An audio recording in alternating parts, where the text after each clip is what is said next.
Start with okay. I'll start with what is qualitative research, and then I'll get into the software NVIVO. When I explain to you what is qualitative research, the types of qualitative research which are generally not covered in market research books. So if you read the general market research books, like for example, Malhotra and Dash, which is very popular in India, 2018, or you are if you are reading something like Saunders and Lewis, what you find is that there's a very limited amount of information about qualitative research. But what you have to get your hands on post this 2 days webinar is a book by John Cresswell, which is called Mixed Methods, Introduction to Mixed Method Research by John W. Cresswell. So it's a little expensive. So in Indian rupees, it's somewhere around maybe 2,500 or 4,000 rupees. But this is a must have if you want to do a qualitative research. It takes you through mixed method research where you can combine quantitative and qualitative research. Okay. And also what I'm trying to explain to you in 1 hour, what are the types of qualitative research before we go to NVIVO, that is something which has been described very well over there. Okay, so the session will be for 2 hours, and then the last half an hour will be for question answers. So please hold on to your question answers, and we'll take them somewhere around 8. Right, so I'll be switching off my camera for a better connectivity, and I hope you all can see the PPT. Yes, we can see. Yeah. And meanwhile, while I'm explaining the theory, which will take somewhere around an hour, okay, I request all those who have not, downloaded the NVIVO to please download it. Right. So you have the link. Anybody who's not done it after this 1 hour, I'll straight away go to NVIVO. So let's not waste time. And for those who haven't downloaded, please, while I'm completing this theoretical part for about an hour, please, I would request you to download it.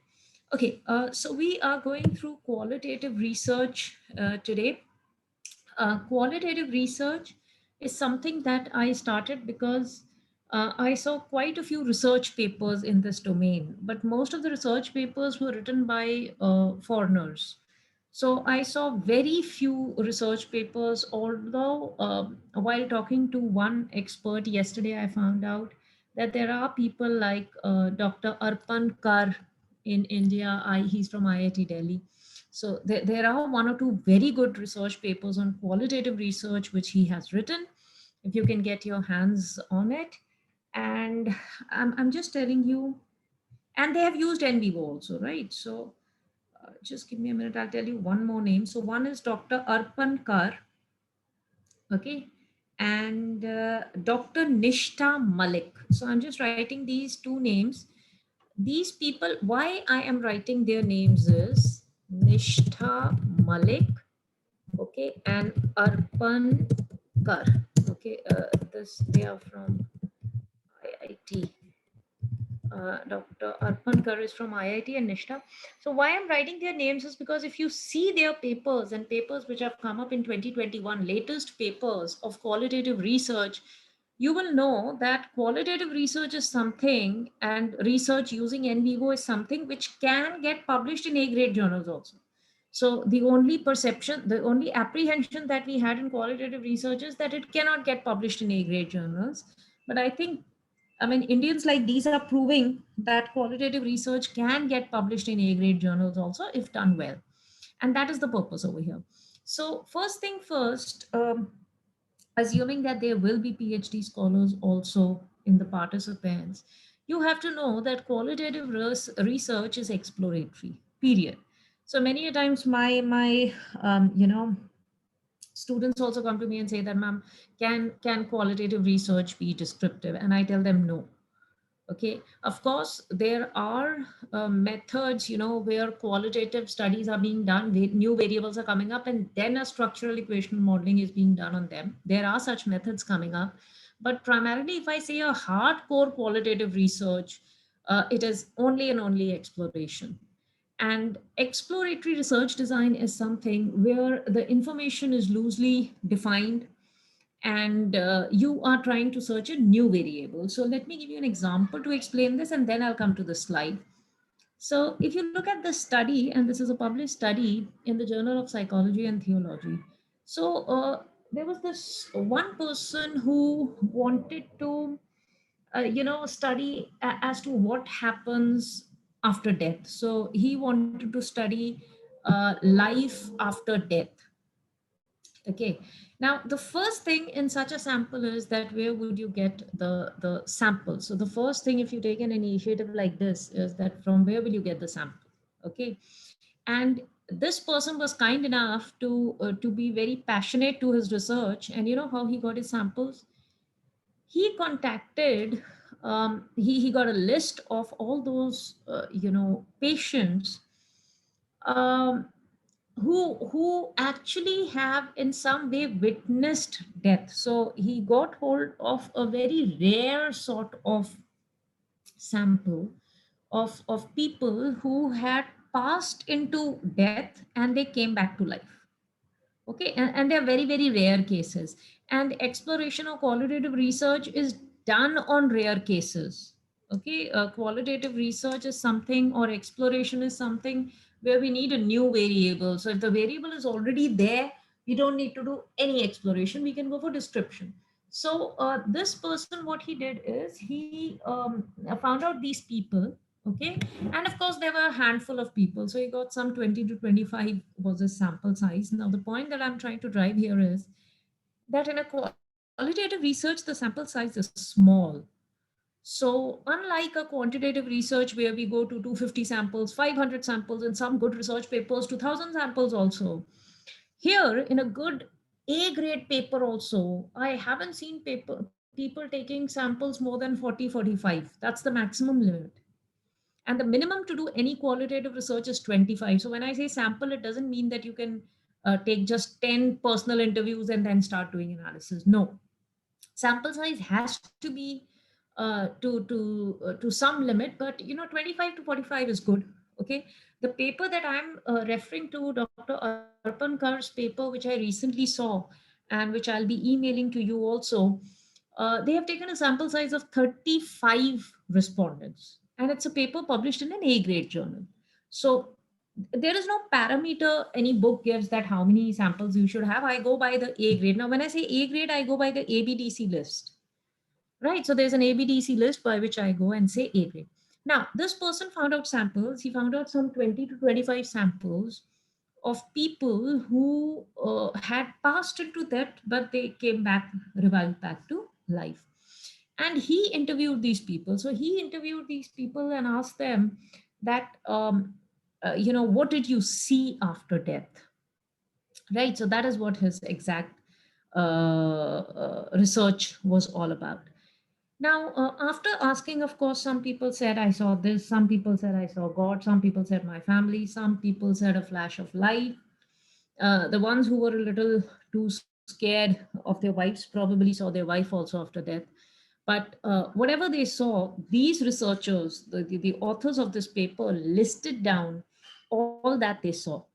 And after listing down everything, they wrote a paper and they got it published. Now, you might ask a question that what is the use of such a research?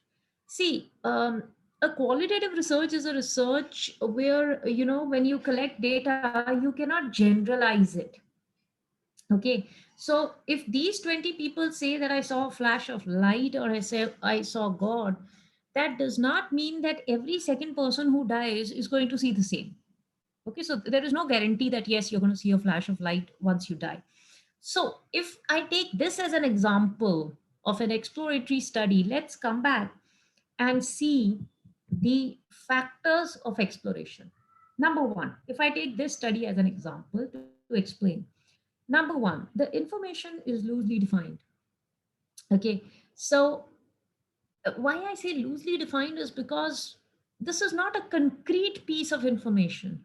And this is true for all qualitative studies. So I'm not giving you an example of only this one study. This is a, this is actually true for all qualitative study, that this information which you have come to, you know, is not something that you can say is concrete, because I cannot say that when I die this is what I'm going to see, these are the four things I'm going to see, which was announced by those 25 respondents. Number one. Number two, the research process is unstructured and flexible. uh, when I when I am guiding my PhD scholars, so many of them, come with a survey questionnaire and say, "Ma'am, I'm doing exploration," and that I feel is my biggest failure. If I am teaching them research or I'm guiding them, if they come with a survey questionnaire and say, "Ma'am, I'm doing exploration," I think that's my biggest failure. So, in a qualitative research or in an exploratory research design, which is generally followed when you do a qualitative research, the research process is unstructured. So, let me talk about one example of research process, which is the research tool. Okay, so all of you are going to have a research tool for doing a qualitative research, say a personal interview. I'm just taking an example of a personal interview. It could be projective techniques, it could be focus group interviews, it could be diaries, it could be anything. But I'm saying that you will go with an instrument, with a tool, a research tool to the sample. Now, just imagine going to this sample with a survey questionnaire. Suppose I go to him with a survey questionnaire. I myself was trying to explore what happens after death, and suddenly I give him a choice and say, "Okay, what did you see after death? These are the four things, tick from them." Now, if you already knew that these were the four things, okay, then why are you even doing exploration? You do a structured questionnaire survey or a descriptive study when you know the variables. Okay, so someday if somebody comes to know that, okay, this happens after death, you could do description on it or a quantitative study on it in which you can use a tool survey. But here, when I just don't know the variable and I'm going to find it out, what I have to use is an unstructured personal interview. Unstructured personal interview or focus group or whatever, it has to be unstructured. So I go with, say, 6 questions. I speak less, he speaks more. When I take you to NVIVO, I'm going to show you the interview transcripts, okay? And you would see that my interview transcripts are not less than, say, 1500 words or 1800 words. So a single interview transcript that I have is not less than 1500 words. Okay, because less than this, I can't analyze it in NVIVO. So the research tool that I take to them is personal interview. And in this personal interview, I take some 5 questions, and these 5 questions are unstructured. So when I say unstructured, it means that they are not fixed. So I ask them any 5 questions, and on the basis of what they answer, I can change my questions also. Okay. So I'm going to give you an example of my research. Even if I take this paper, okay. So suppose the researcher goes to the participant and says that, okay, what did you see after death? Okay, and the respondent says, okay, I saw. He names 4 5 things. Now you want to get to one thing concrete, so you change the question. You say, so what do you recollect the most out of these? Now here you've put a second question, but this was never scheduled in your PI that you took to this person. So the research process is unstructured and flexible. Findings are tentative. Now, despite the fact that this paper is written and published in the Journal of Theology, it doesn't mean that it is complete. Okay. And also, these qualitative studies cannot be generalized.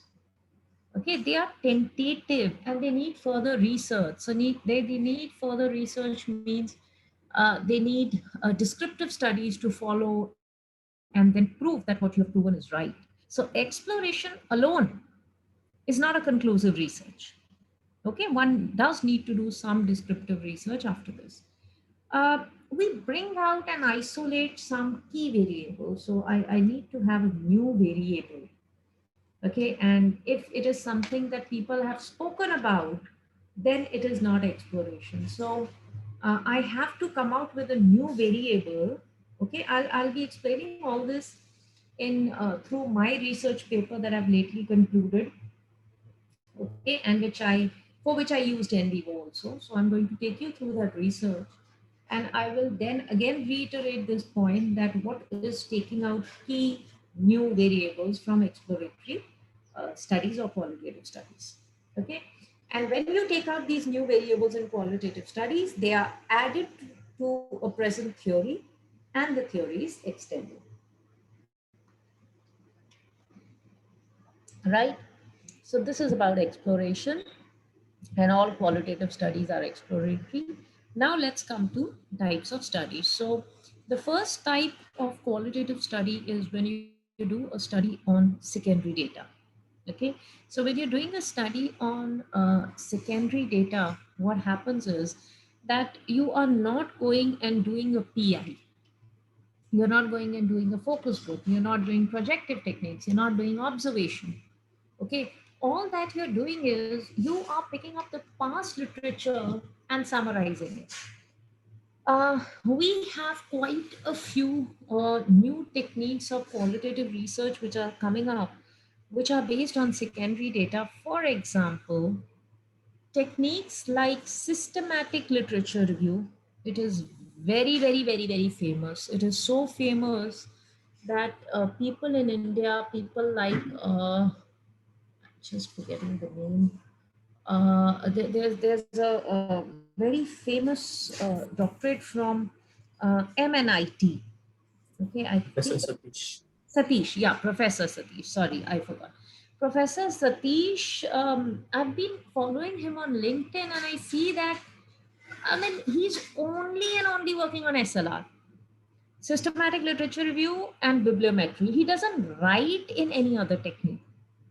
And these two techniques that I've listed to you, SLR and bibliometry, is something which is picking up so fast. And they are both based on secondary data. Okay. So these both techniques, in both these techniques, you don't even have to go to a respondent. Okay, and papers are getting, published in A grade journals like anything. So much so that lately I was submitting a paper to Journal of Consumer Behavior, which is an A grade journal, ABDC A grade journal. And they had, when you submit a paper, there are categories of papers. You have to choose from that category. So I was just going through the author guidelines, and the author guideline said that if it is a normal research paper, it is somewhere around 4,000 to 6,000 words. If it's a conceptual paper, it is so many and so many words. And then they had a special category which said review and meta analysis papers.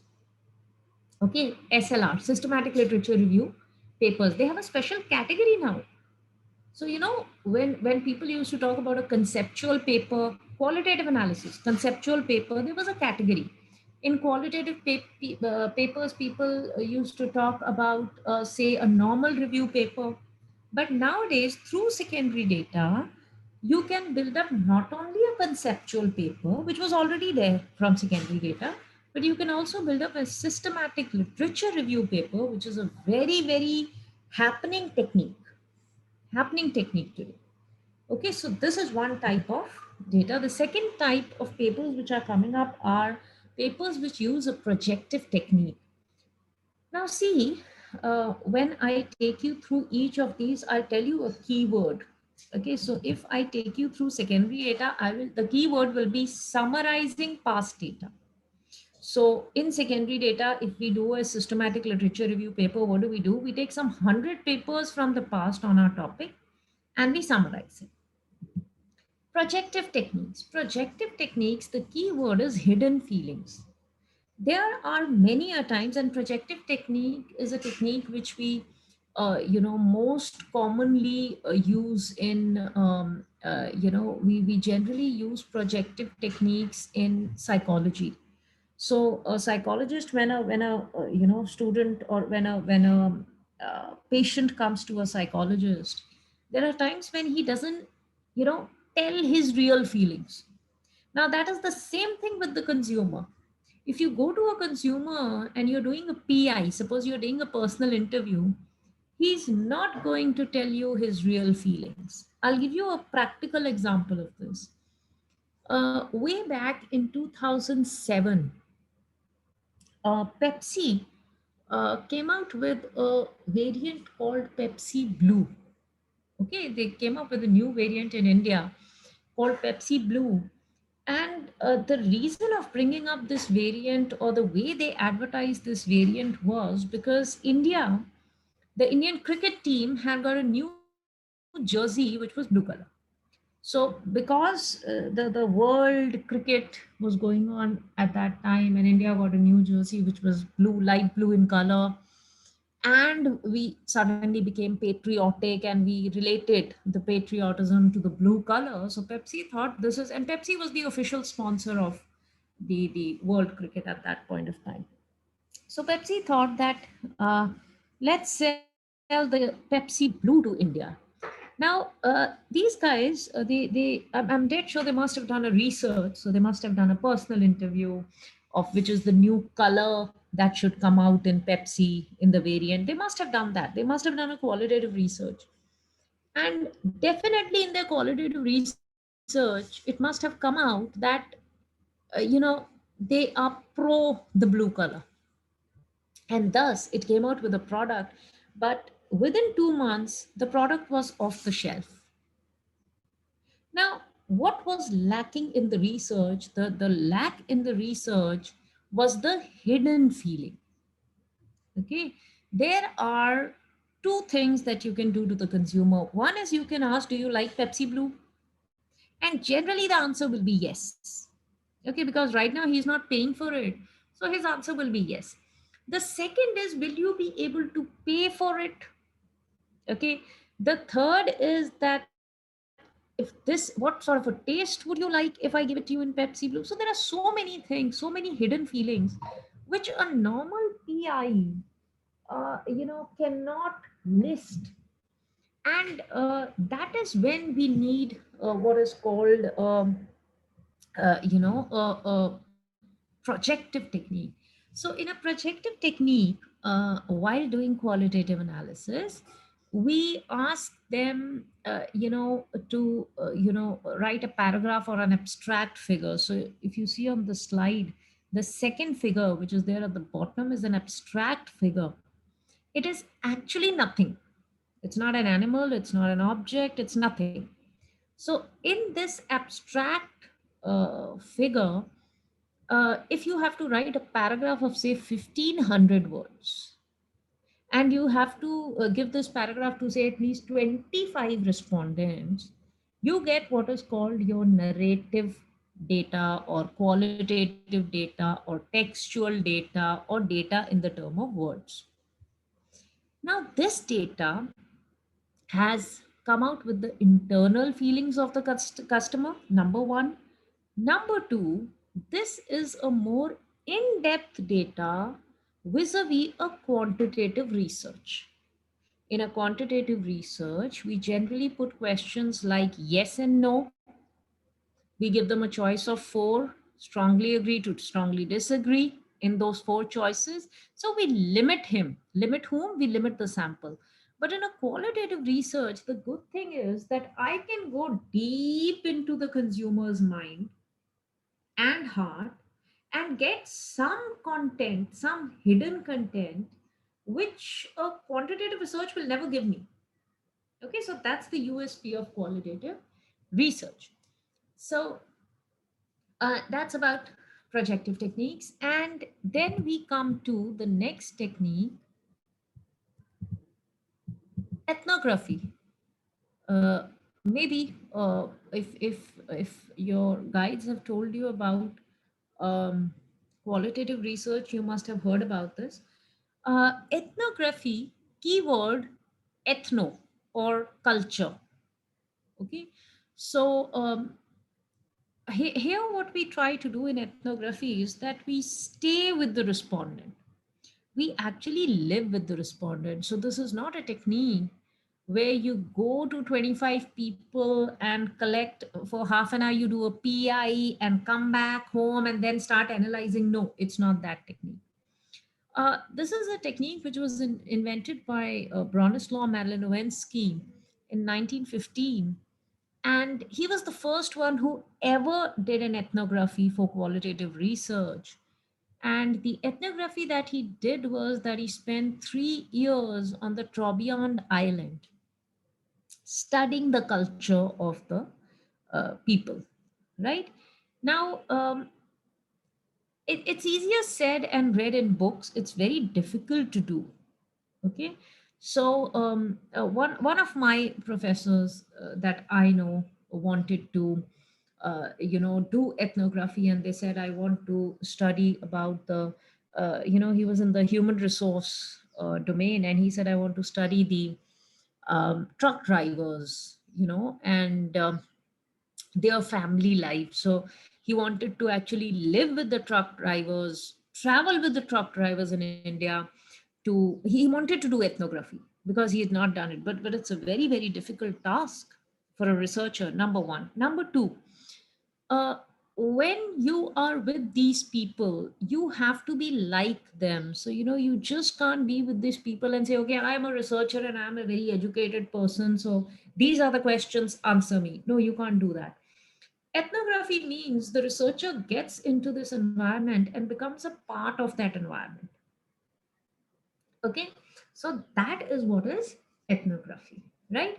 And also there are ethical concerns in ethnography because you can't get emotionally attached to the samples. So like they say in a very famous movie in India by the name of Munna Bhai MBBS, it's a Hindi movie. So I remember they say that for doctors the patients are just subjects, so for researchers, if you're living with someone for 3 years, 5 years to get qualitative data, that person is he's just a subject to you. Okay, consider him as a subject. Number one. Number two, another point which is very crucial over here is the ethical concern. So sometimes, when you tell these people that you're a researcher, you don't get good data from them because they become skeptical about you.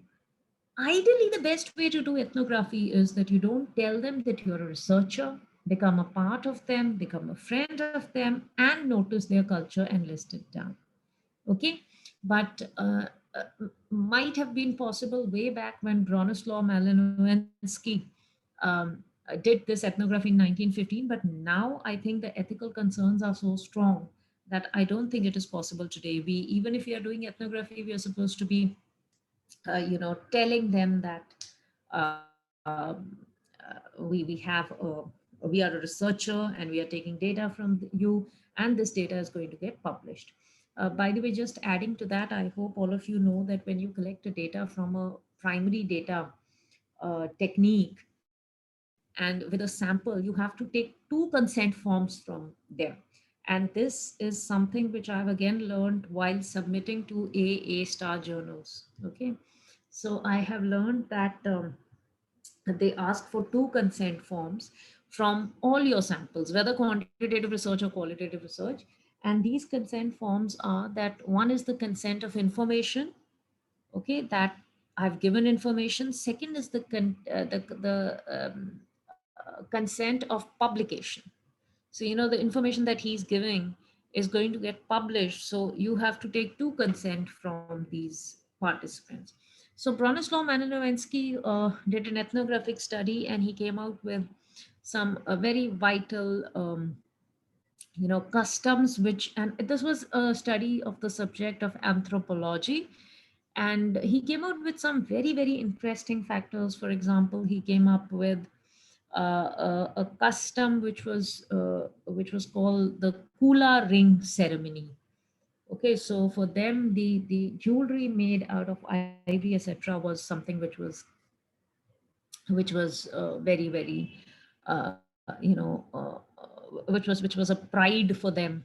Okay, So those little findings he did, and he came back. So this is one method of uh, ethnography. If I give you an example in the managerial domain, I came across one of the people working in a luxury brand by the name of um, uh, this person was named. Sorry, the company is named Brunello Cucinelli. This is a luxury brand in Italy, right?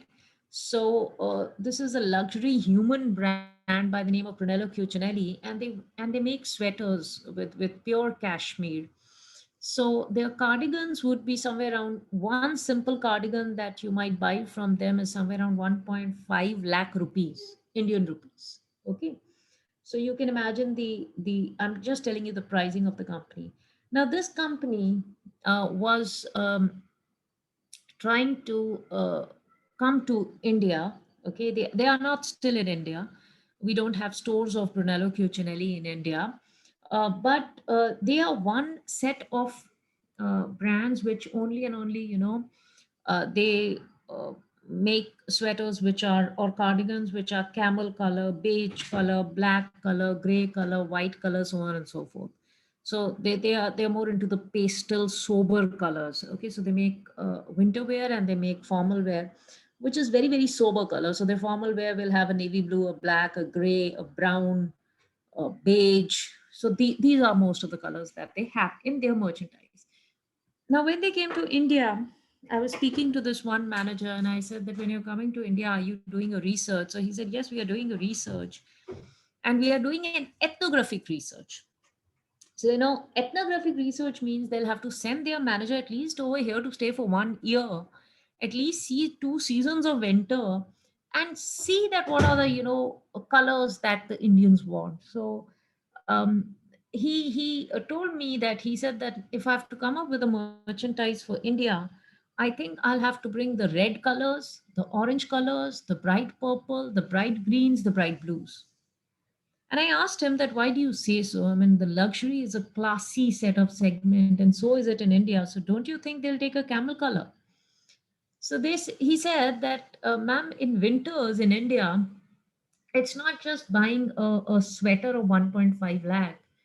It is also about attending a wedding in that sweater.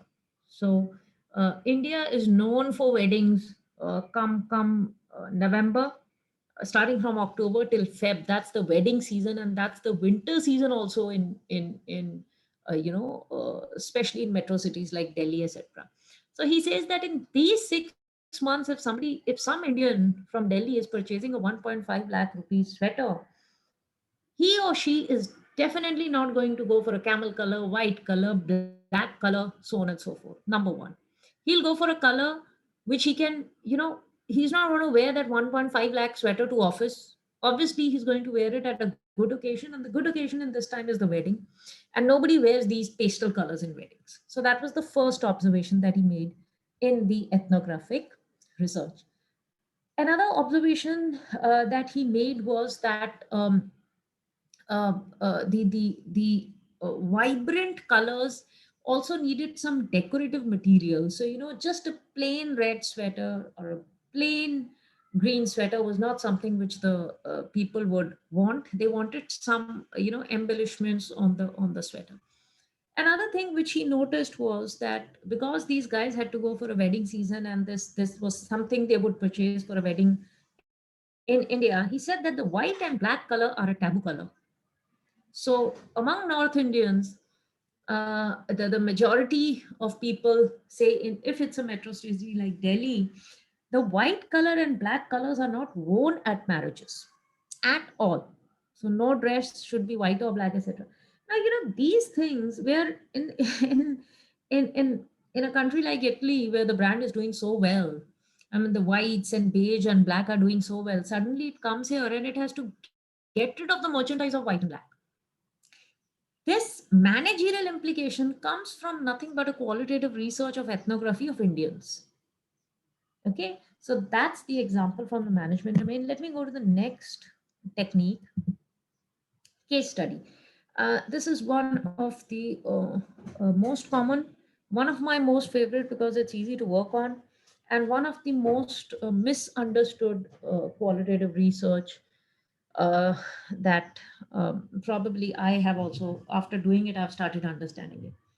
So, a case study is a qualitative research where you can finish the research with barely one sample. I repeat, a case study is a qualitative research where you can finish off the whole case study with barely one sample. And again, because I know this conceptually, the biggest mistake that researchers do, I'll give you an example of one of my students who came to me and said, "Ma'am, I want to do a case study on, I think she was wanting to do it on sustainable fabrics." I said, "Fine, go ahead." Okay, I said, "Okay, go ahead, get your sample." So who will be your sample? Just go and do a little bit of research and come back with a research plan. So she comes back after 2 weeks and she says, "Ma'am, I have 30 companies on which I'm going to make this case study." And that is when I told her that now you don't come up with a research plan, go and read Cresswell's book. Go and read books on qualitative research. So, a case study, number one, cannot have 20 to 40 samples. A case study cannot be done on 20 to 40 personal interviews. No, that is not the technique of case study. The case study ideally is done on one or maybe maximum two to three people or companies or brands. Okay, so if you have a particular, and the second thing in case study is you have to have an issue.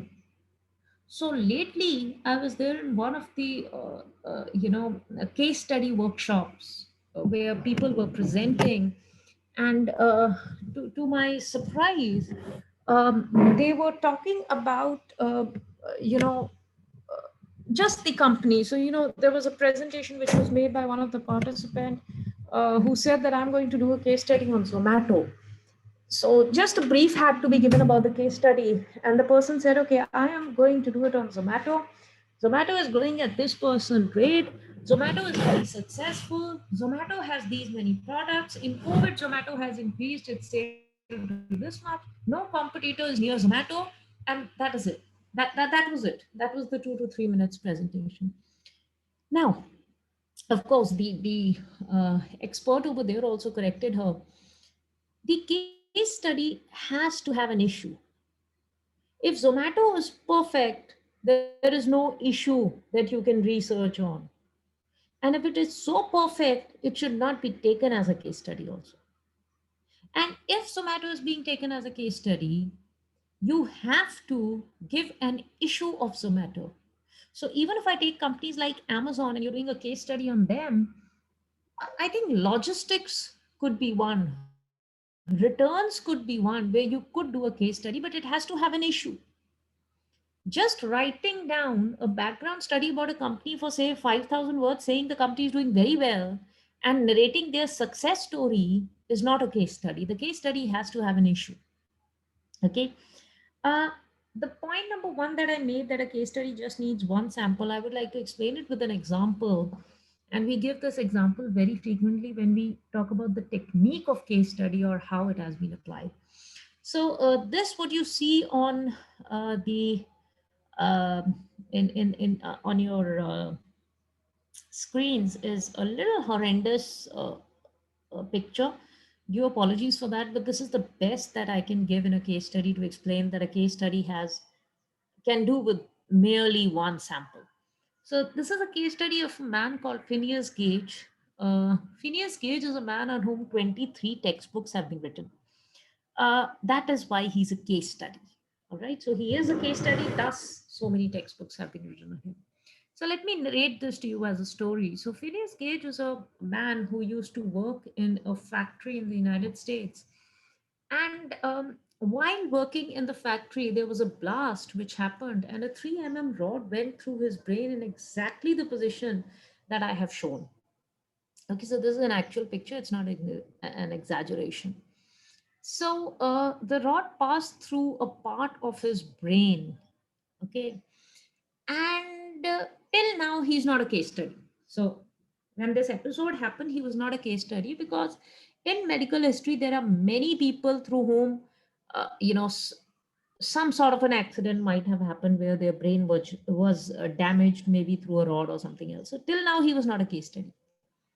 He became a case study, narrated by Dr. Harlow, published by Dr. Harlow in the Boston Medical University Journal, when this man in exactly this position walks down to Dr. Harlow, exactly in this position, he walks down to Dr. Harlow, absolutely conscious, okay, and narrating what happened to him, memorizing the people who helped him during this time, the people who brought him to the hospital, and very confident that in another 2 to 5 days he'll be back to work. Now, these four things made him a case study. A person with this type of damage in his brain walks down to the doctor, which means his motor skills are perfect. Not possible with this sort of a damage. It shouldn't have happened, ideally, to any patient. Second thing, he's alive. Again, something which should have not happened in the medical history. They haven't seen a person like Phineas Gage ever. Okay. Number three, number three, he had a very good memory. So his memory was not lost. His brain was damaged, but his memory was intact. He's narrating to the doctor all the sequence of events. He's narrating to the doctor who helped him out in what, who brought him to the hospital. He's naming his colleagues. Okay. So memory was intact. Okay. And of course, he was very, very Why did I get muted, sir? Am I audible now? Yes, ma'am, audible. Accidentally, this was muted. Okay, okay, no problem. So these are the four things which made him a case study. Now, Dr. Harlow treated him, and after a few months, he was discharged from the hospital. And after getting discharged, for Dr. Harlow, it was still a case study. So he really wanted to see that despite the fact that this man was in this situation and so well in this situation, he wanted to see if there are any after effects of his brain on his work or motor skills or memory or something else. Okay, so he wanted to see the after effects, and that is when Dr. Harlow actually traveled to 3 to 4 places where Phineas Gage traveled and worked, and he started studying. He started, now in this sort of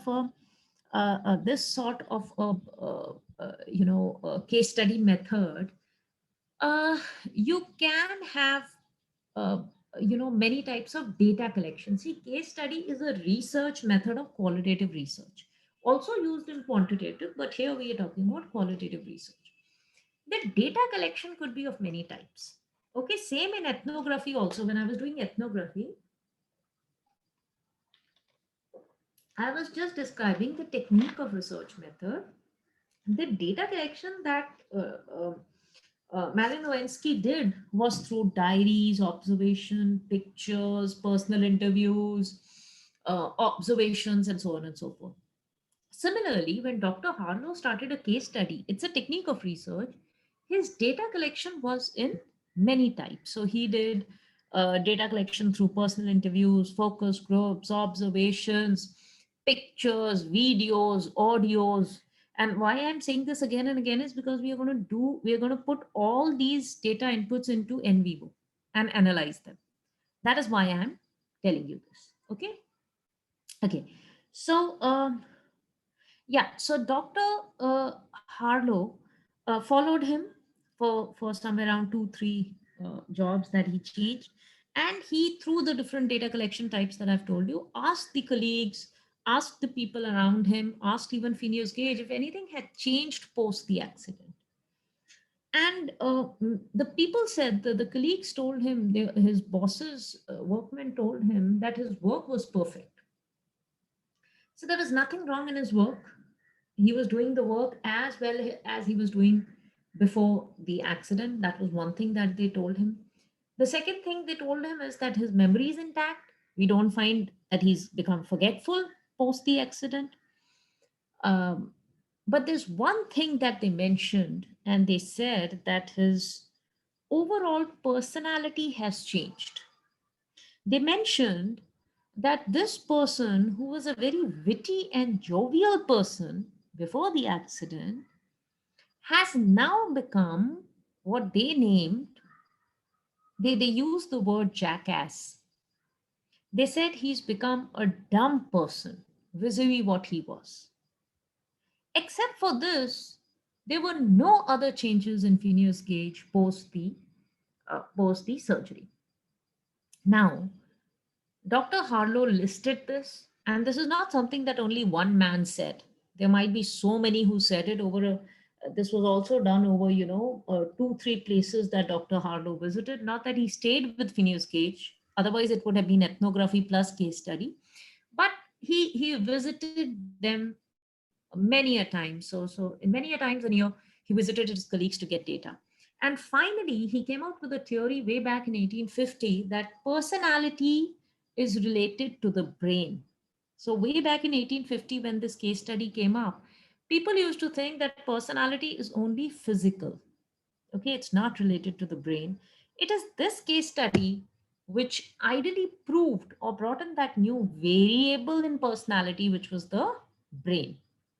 And today, thanks to Dr. Harlow's theory, we are using this theory in every marketing activity. We are using this theory of personality in human resource subjects. We are also using this theory of personality being related to the brain in neuromarketing. Okay, there's a new domain by the name of neuromarketing where we're using it. We are also using it in a new domain of finance called behavioral finance. Okay, so I'm just listing the managerial implications. Of course, in sociology, anthropology, it must be being used extensively also. Right? So, what I've explained through this is coming back to the features of case study, one sample is enough. Should Dr. Harlow have waited the next 30 years for a sample like this? No, I don't think he would have ever got one. Forget Dr. Harlow. Any doctor in the medical history, if he would have waited for a sample like this, I don't think he would have got it. Okay, so this is one. Point number two, so first thing first, that case study can be done on one sample. Point number two, there has to be something different in that one person which is not there in others, which in this case was that he walked down, he was conscious, he was alive, he had a perfect memory, he had perfect motor skills. So there has to be something different in this one man who's gone through this accident vis-a-vis the others who've had a similar accident. Okay, so that's the second thing. Number three, there has to be an issue. If Dr. Harlow, the way he followed this man, and suppose, they said that there was no personality problem also, then this wouldn't have become a case study. If they said that Phineas Gage is absolutely fine, even when it comes to personalities, personality is same, there would have been no issue in this case study. There would have been no new variable, and thus no new theory which would have come out of this case study. Right? So this is a typical case study. I am presently doing a case study. Let's come to the managerial domain. This is just for the explanation of the concept. When it comes to the managerial domain, I'm presently doing a case study on a fashion brand, a startup fashion brand. And I am studying sustainable corporate gifting by them. Now, sustainable corporate gifting or corporate gifting per se is being done by many companies. Even if I say that sustainable corporate gifting from them is also being done by many companies. But when it comes to this company in particular, what are the exact raw materials that they are using? What is the exact process of packaging that they are doing in that particular corporate sustainable gifting? And these things should be unique to only my company and not to any other company. So before even preparing for my case study, before even deciding that I'm going to do a case study on this company or not, I first visited it. I visited it and saw that, is this the Phineas gauge in corporate sustainable gifting? If it is doing something which every other person is doing, then this is not my Phineas gauge. There's no use making a case study out of it. Okay, so I got this company. They were doing some very, very different things in manufacturing when it came to sustainable corporate gifting vis-a-vis others, and thus I'm making a case study on them. Okay, so I've already started the process. I'm midway, and this will be a case study which will explain the manufacturing, raw materials used, raw materials sourced for a sustainable corporate gifting, which has never been written about and which no other company is doing. Okay, so that is what is a case study. I have spent a lot of time on case study because this is one of the most common technique, but as I said, most commonly misunderstood. Okay. The next technique is content analysis or narrative analysis and thematic analysis. Now, suppose you say that I am working on an issue. Okay, I don't want to do ethnography and projective techniques and case study, etc. I'm just working on some research questions. I want to just collect the content for those questions. Okay, and the content can be collected through, generally we collect it through personal interviews and focus groups. Okay, and that is all I want to do. And I have a content now. Now, what do I do with this? So, another method of qualitative analysis is something we called content analysis or thematic analysis. And this is exactly what we are going to do today in NVIVO. So my research paper does not do ethnography. The research paper that I'm going to explain to you, it doesn't do ethnography, it doesn't do phenomenology, it doesn't do grounded theory, all those methods that I'm explaining, none of this. My paper is actually on content analysis. And that is exactly what I'm going to explain to you. So what is content analysis? Suppose you do a personal interview of 35 people. From each of the person, you get somewhere around 1800 words of transcript. Okay, so those 1800 words that you have gone through open-ended questions, okay, from the person is what we call a transcript. That is what it's technically known as. Now, you have to analyze all these transcripts. So you have a transcript of, say, 35 transcripts you have, and you have to analyze this. So 35 into 1800 or 2000 words. So you can imagine you have some 70,000 words. Okay. And 70,000 words is almost like, a whole PhD thesis, right? So how will you analyze it? Okay. We analyze it, what we are about to do in NVIVO. So we are going to analyze it through two types of analysis. One is called content analysis. So content analysis means that I'm going to count the number of words which get repeated. This is one of the types of content analysis I'm going to do. Also, on the same file or on the same set of data that I've got from 35 interviews, I will be counting the word which gets repeated. I will be counting the words which a male says vis-a-vis a female says. So all this number game that you do, okay, is called the content analysis. Okay, the quantitative part of a qualitative research is called content analysis. Another thing which is very, very common in qualitative analysis when you collect PIs or focus group is called thematic analysis. Okay, so what is thematic analysis? Thematic analysis means that we divide that huge data, that data of 70,000 words, we divide it into themes. Okay, so now I will start making themes from it.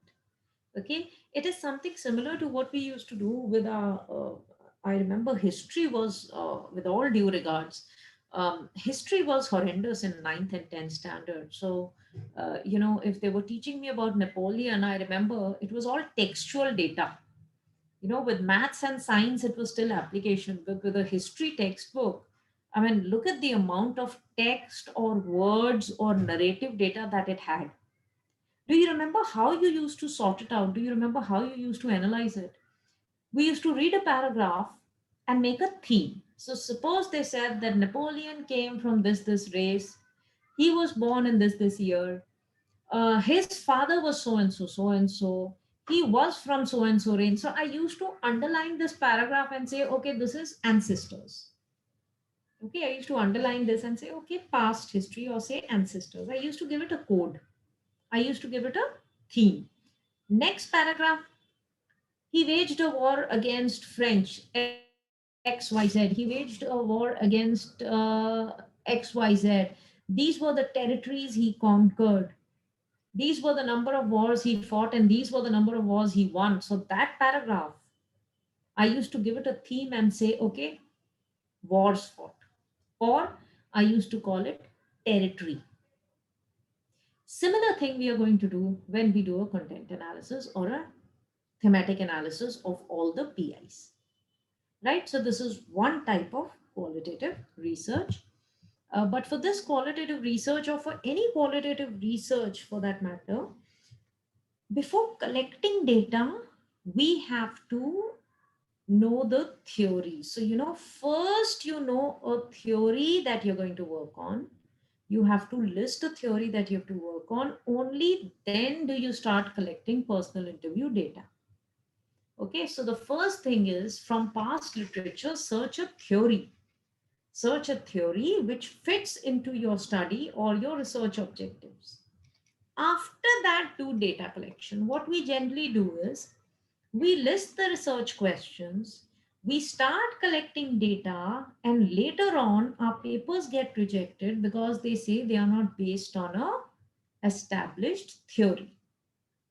So once you've listed your research questions, please choose an established theory on the basis of which you are going to do content analysis.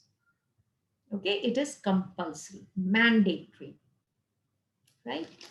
Okay. The next is grounded theory. Okay, grounded theory is a type of a study uh, where we provide an explanation or build up a theory behind a set of events. So, in this type of qualitative research, we don't take a theory as a base, we build our own theory. So grounded theory means, actually it means a theory without a ground. I mean, if I take a theory, things become easy for me. So the NVIVO that I'm going to do with you, the content analysis that I'm going to do with you, I'm going to take a theory as a base. Okay. But a grounded theory means that there is no theory taken as a base. Okay. And we study a set of events, we collect all sorts of data collection into it, bring back the data, analyze the data, and then we build a theory over the set of events, right? An example of this is the founder of this technique, who's Glaser and Strauss. And these two people wanted to build up a theory. Their research question was that, do the practitioners and nurses in the sorry, in the medical field, do they treat different patients differently? So what they did is, they did a research over patients who were admitted in the hospital in the last lap of their life. Okay, so a patient has, a particular, he's aged and he's going to probably has a disease for which he has to be admitted in the last 6 months or 4 months of his life in the hospital only, because he can't be sustained at home.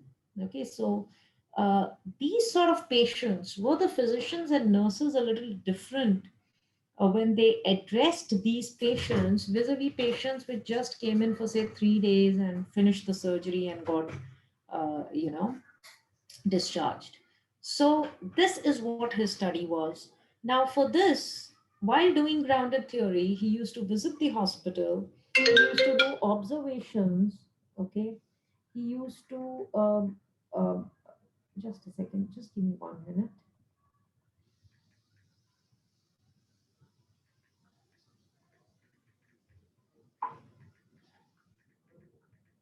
Yeah.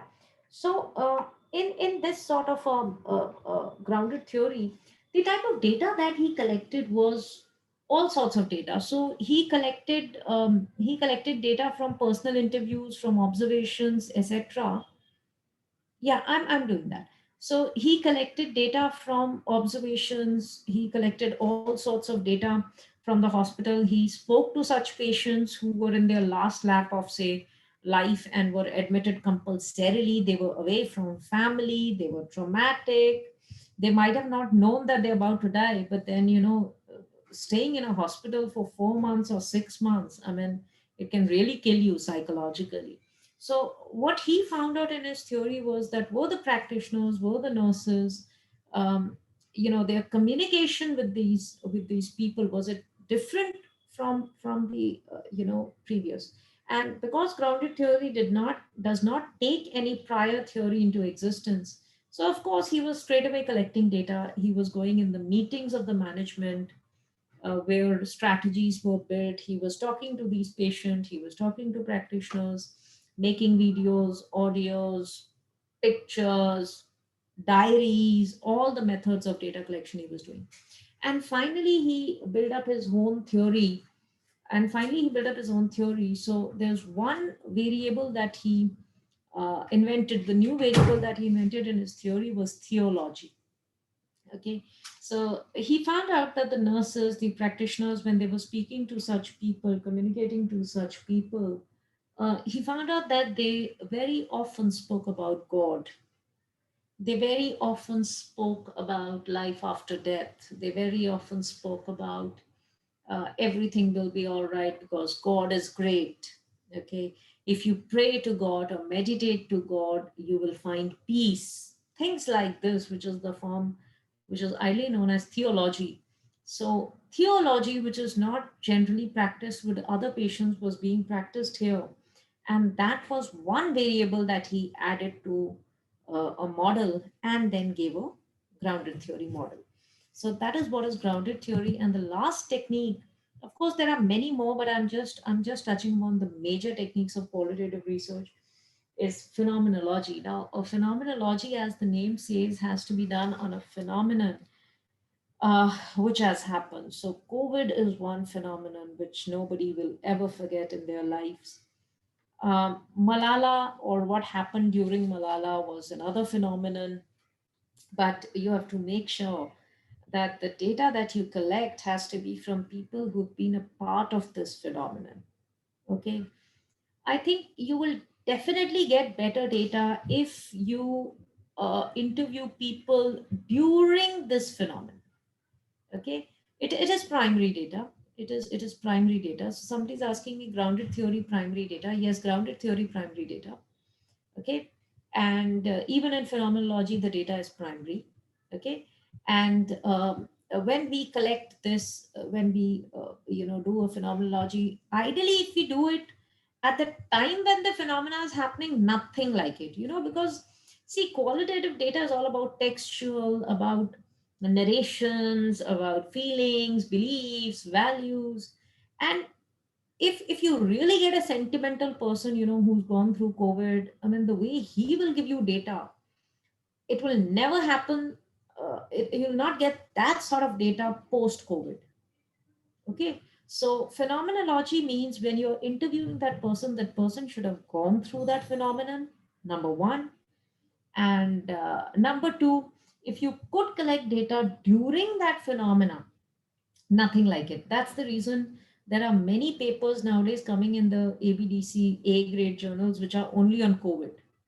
So from the past 1 year, people are writing only and only on COVID, right? So it's going to be somewhere around, yeah, 1.5 years to COVID. Seems to be quite a long time, but there are so many research papers which have come up on phenomenology, right? Again, the data collection techniques are same: personal interview, focus group, everything can be used here, right? So this is phenomenology. Now let me come to NVIVO. Um, I am Excuse assuming, me, excuse me, yes. ma'am. Sorry, Can I yeah, we can come for a question round. Yeah, 10 minutes for question. Yes, yes, please. can I ask a question, ma'am? Yep. Yes, yes, sure. Please, everybody can ask questions now. Yeah. Yeah, I had a question regarding this content analysis and thematic analysis. What Mhm. is the difference between the content analysis and thematic analysis, ma'am? So, sir, in content analysis, what we do is content analysis is more of counting. Okay, Okay, so we will count the number of words. For example, if there are 25 transcripts, I okay, will go to NVIVO and I'll count what are the, what is the majority of participants saying. Okay, okay, so that is what is content analysis. Vis-a-vis that, if I am going for a thematic analysis, in a thematic analysis, I will, convert that those transcripts into themes. That is okay, thematic analysis, right? okay. So content analysis, we just go by like sentence count, a word count, Yes, a word word count. cloud, Yes, something like that. But yes. thematic, we come up with the themes. We Okay, come okay. up with the themes, and Yeah, unless and until we don't come up with themes, we will yeah. not be able to make a model. Okay. And ma'am, second question is, you mentioned that theory, we need a theory to conduct the Yes. content analysis or thematic Yes. analysis. Yes. But normally, I don't know, because they say that for qualitative, since we are Mm-hmm. doing an explorative research and exploring something new, so Mm-hmm. sometimes we may not have a suitable theory or we don't know exactly to use which theory. So is it compulsory Yes. to use a theory for this, or how is it, ma'am? Sir, in the grounded theory approach, I've already told you. So, in Okay, grounded theory is a method in which we don't use a theory. Okay, so we okay, don't take a pre-planned theory and we construct a new. But it's very, very difficult. So, not all qualitative research happens that ways. Okay, okay. So not all it's qualitative. Yeah, so okay. that's just So one technique of qualitative research. so if we are using content analysis or thematic analysis, so it is mandatory to have a theory, is it, ma'am? Yes, yes, Okay, it is okay. mandatory. Thank you, ma'am. Uh, Ma'am, I have a question on projective techniques.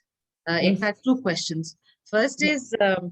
is it necessary that for projective techniques we need to have an abstract picture or something shown to the respondents? No, no, ma'am. So, for a projective technique, there are many projective techniques. Again, the best book is Malhotra and Dash has a part of it, and Creswell.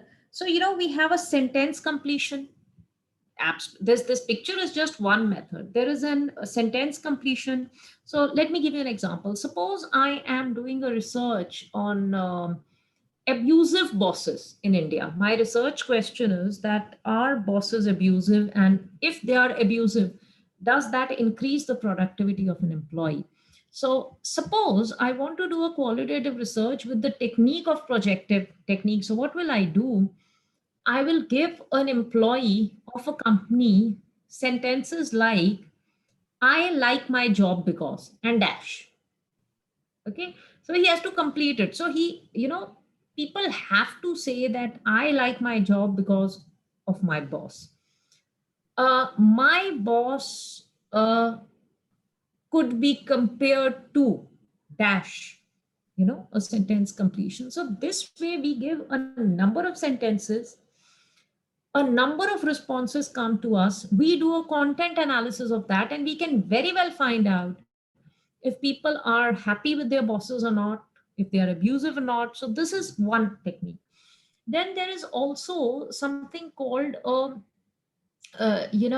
picture completion. So what happens is we give them a picture which is like half done. Okay, such a figure, and they have to complete it. Now, if suppose I have an abusive boss and I'm sitting in office, and somebody comes to me and says, please draw a picture. Okay, complete this picture. Now, what will come to my mind first? If I am in that setup, I will draw something which will give me a reflection of an abusive boss or of stress in work. Of course, these projective techniques, to analyze them, we are not qualified. I have never analyzed projective techniques data because I'm not qualified. you have to be a qualified person who can analyze psychological tests to be able to interpret these. Okay, data collection you can do, techniques, you can make sentences and collect data. But to interpret them, there has to be an expertise. And, even in research, it's not necessary that you have to do all the analysis. There are people who are working with me, and they're working with me not because they're not good researchers, but they don't know in vivo analysis. So they give me their transcripts and say that, okay, you analyze and we make you a co-author in the paper. So I do analysis. So this projective technique, collection of data, analysis, you can outsource to someone. But from what he gives you, making up a theory, relating it to a past theory, that is what will make your qualitative research paper. Ma'am, the next question to this was, suppose if I want to give a picture, or I have a picture, and I want to collect data from my respondent on that picture. But if suppose if I'm taking it from a nursery kid or somebody who cannot write, so in that case, can I record his Definitely. responses and then transfer? That can Yes, be done. yes. And I'll when I am about to take you to NVIVO, I'm about to share the screen. Audio and video files. Okay, why I say video is because audio will not tell you the expressions of the respondent. Video will also tell you the expressions of the respondent. So when he's speaking, the expressions will tell you whether he was happy about it or not. So audio and video files can also be put into NVIVO and analyzed. So it's not necessary that you have to tell him to write a written paragraph on a picture. Not necessary. Thank you, ma'am. Thank you. Any other questions? Yes, ma'am. I have a query regarding qualitative research tools. Sir, I can't hear you at all. Ma'am, I have a query regarding research tools, Yes. qualitative research tool.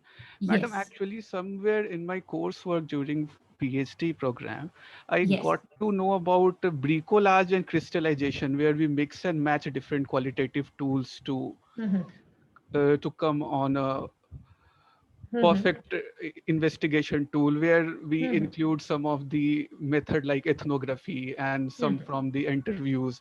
Then we mix and match, and in sense by terminology it is called bricolage or crystallization. So during my coursework I didn't get through that what actually the essence of this mix and match goes through. So It is could you called just bricolage. bricolage, BRICOLAGE, bricolage. Bricolage. Yes, yes, ma'am. See, bricolage is an English word which says construction or creation from diverse range of things. Okay, so maybe that is why they use that term. So what they mean to say is take up any two techniques together. Okay, like for example, I told you in the case of Phineas Gage, it is a case study, but if this Dr. Harlow would have lived with that person also for a very long period of time, it could have become a mix of case study and ethnography. Number one. Okay, so that we call as we call that as multi-level, okay, multiple techniques of qualitative research. Okay, mixed method means you take up a quantitative and qualitative, and multiple level means that you take up two techniques of qualitative itself, right? So that can be done, number one. Number two, maybe they also spoke about 2 3 techniques of data collection. So there is a personal interview. Okay, there is an observation technique. Okay, so just imagine if I am supposed to be working on um, suppose a luxury brand or retail in luxury brand, I'm working on those consumers. I can go and collect personal interviews. I can stand back in the showroom and observe them and write diaries on them. So that is what they must be talking about when it comes to bricolage. That stands for non-participant observation, right? You are Yes, yes, yes. emphasizing on Non-participant observation observation. is one technique. Yeah, yeah, yeah. Okay. Personal So interview is maybe I am another. not getting the point. Huh. Yeah. So, but actually, whenever if we do a Google search also regarding bricolage as a research method or crystallization as a research method, we get a number of articles from Ville, from Sage, and they explain a lot of things about that. So actually, I was not able to decipher actually what it stands for. So I question. Okay, So madam. Thank you. bricolage is refers to two things. One is the mixed method, which I told you, when you're using a qualitative technique and a quantitative technique. So bricolage is more commonly known as mixed method. Okay. Okay. So Okay. the best thing I can suggest to you is read the book of Introduction to Mixed Method Research by Cresswell. He Crystal. tells you exactly how to do a bricolage. Okay. Okay. Okay. Okay. Thank you. Any other questions? Ma'am, I have a question regarding this. If we are doing a qualitative research on somebody's life, like biography or something, which kind of qualitative research it falls into? Is it a case study? Sir, it depends on how many samples I have. See, what did you say? You want to do it on problems of people? No, no, no. I mean a life of some person. Like we are writing a Life of biography. some person. Yeah, Now, if I take up the life of Milkha Singh, yeah, something like that. Yeah. it is case study. Okay, it's a case Okay. study. But, Okay. but if I take up a study on life of social workers in India, Okay. Okay. then it becomes a ethnography. It still doesn't become ethnography. It depends on how I conduct it. If Understood. I am going and living with them, studying their culture, then it becomes ethnography. But if I'm just going to them, visiting them, taking a half an hour interview and coming back with say 40 interviews of social workers, okay, Yeah. then it becomes content analysis. Okay. Okay. Okay. Thank you, ma'am. Yeah. Hello, ma'am. Assalamu Yes. alaikum. Hello, sir. I have completed a quality research. Actually, I'm very greenhorn regarding the issue. In that case, actually, I have completed on COVID-19 regarding the economic condition or influential sector of Bangladesh. Uh, yeah. And in this case, how I can do this, how I can use NVIVO to complete my part of the interview and part of the I'll tell you that, sir. I'm just about to start that. That part I'm just about to start. okay, Analysis, thank I'm you, just about to start. Yeah. So thank you. how we can do that through NVIVO, I'll explain to you with my own research paper. Ma'am, I Right? I don't hope. know. Another thing is that I Yes. don't know. Is needed to download the software Yes, to, sir. It is needed. It is needed. but how can I do? I get it. I have sent a link on WhatsApp. Imtiaz, sir, can you help him? And I'll Yeah, just get a glass of water.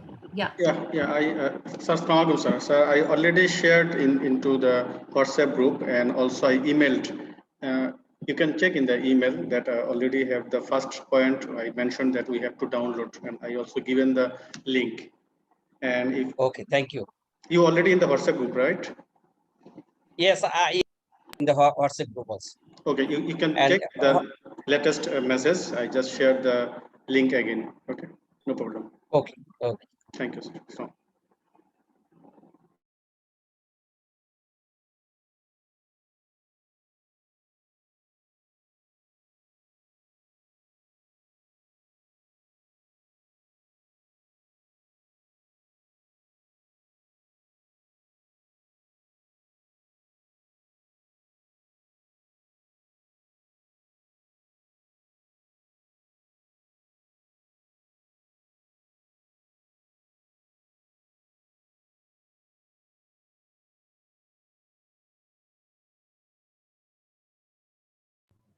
Okay, so has everybody been able to open this page of NVivo? Here on, I'll have to go slow and has everybody been able to open this page? If you're on this page, please do say so. And I think everybody now can unmute. I think we can allow everybody to unmute because. Yeah. Madam, this thing is not appearing, but they're asking us to open a new project, a sample project. Yes. So in the new project, sir, I'll just take you to something like this. This page is appearing. No, not that. New project, as in this, something like this. New project. Just give a project title name. Yeah. If I click on that, it is, that's what it has been. This is Please appearing. click. Yeah, please click on new project. It will give you a project title. Please name it as, say, demo or whatever you want to name it for today's session. You don't need to give description. Okay. And just go to next. Okay. Keep on going to next. Okay. And you will be able to open up this page.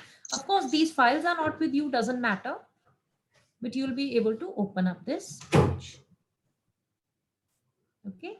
And while all of you do this, let me email all these files to you so that we can start. Just a minute.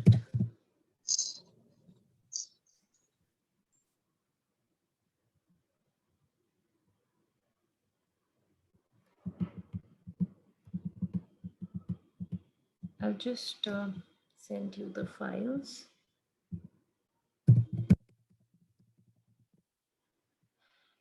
Yeah. So just give me 1 minute. I'm just mailing you the files.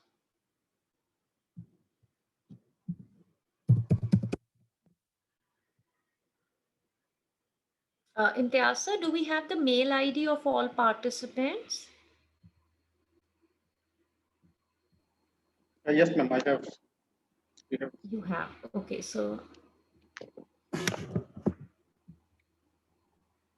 I'll just.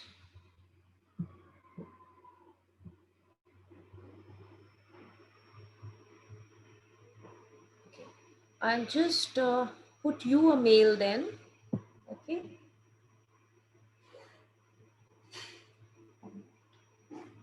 Meanwhile, what the rest have to do is come to this page, okay, and download any one PDF file of a research paper from Google. While I'm sending you the other files, what you have to do is, if suppose you are from finance, download a research paper on finance. If you are from marketing, download a paper from marketing. Please download a paper, PDF file, and save it on your desktop. One paper I need, one research paper. Imtiaz sir, can I have your email ID? Yes, ma'am, I am correct. I got it. Imtiaz Hussain 6, that one, right? Yeah, 677. Yeah, I'm just sending you the files. While please download a PDF file of your particular domain and save it on your desktop.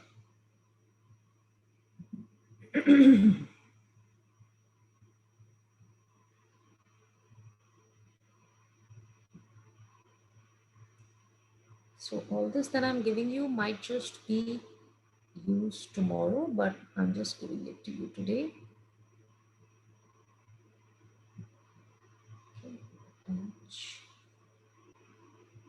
Okay, I'm also sending you today's PPT because that can be given to the participants. And there's one picture file, there's a personal interview. Okay. There's a sample research paper that I'm giving you, which is in an A-grade journal, and, which has used NVIVO. So these are all things I'm sending to you right away because later on I think we forget. Yeah. So.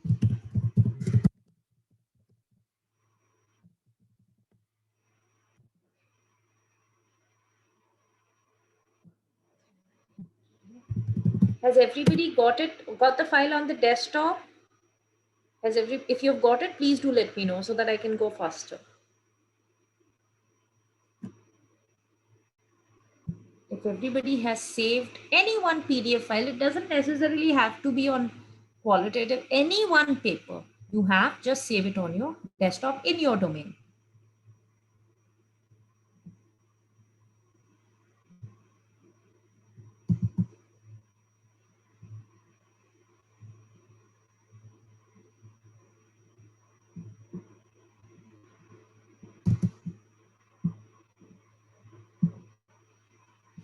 Okay, Imtiaz sir, I've sent you a mail. Please send this mail to the respondents, to the participants.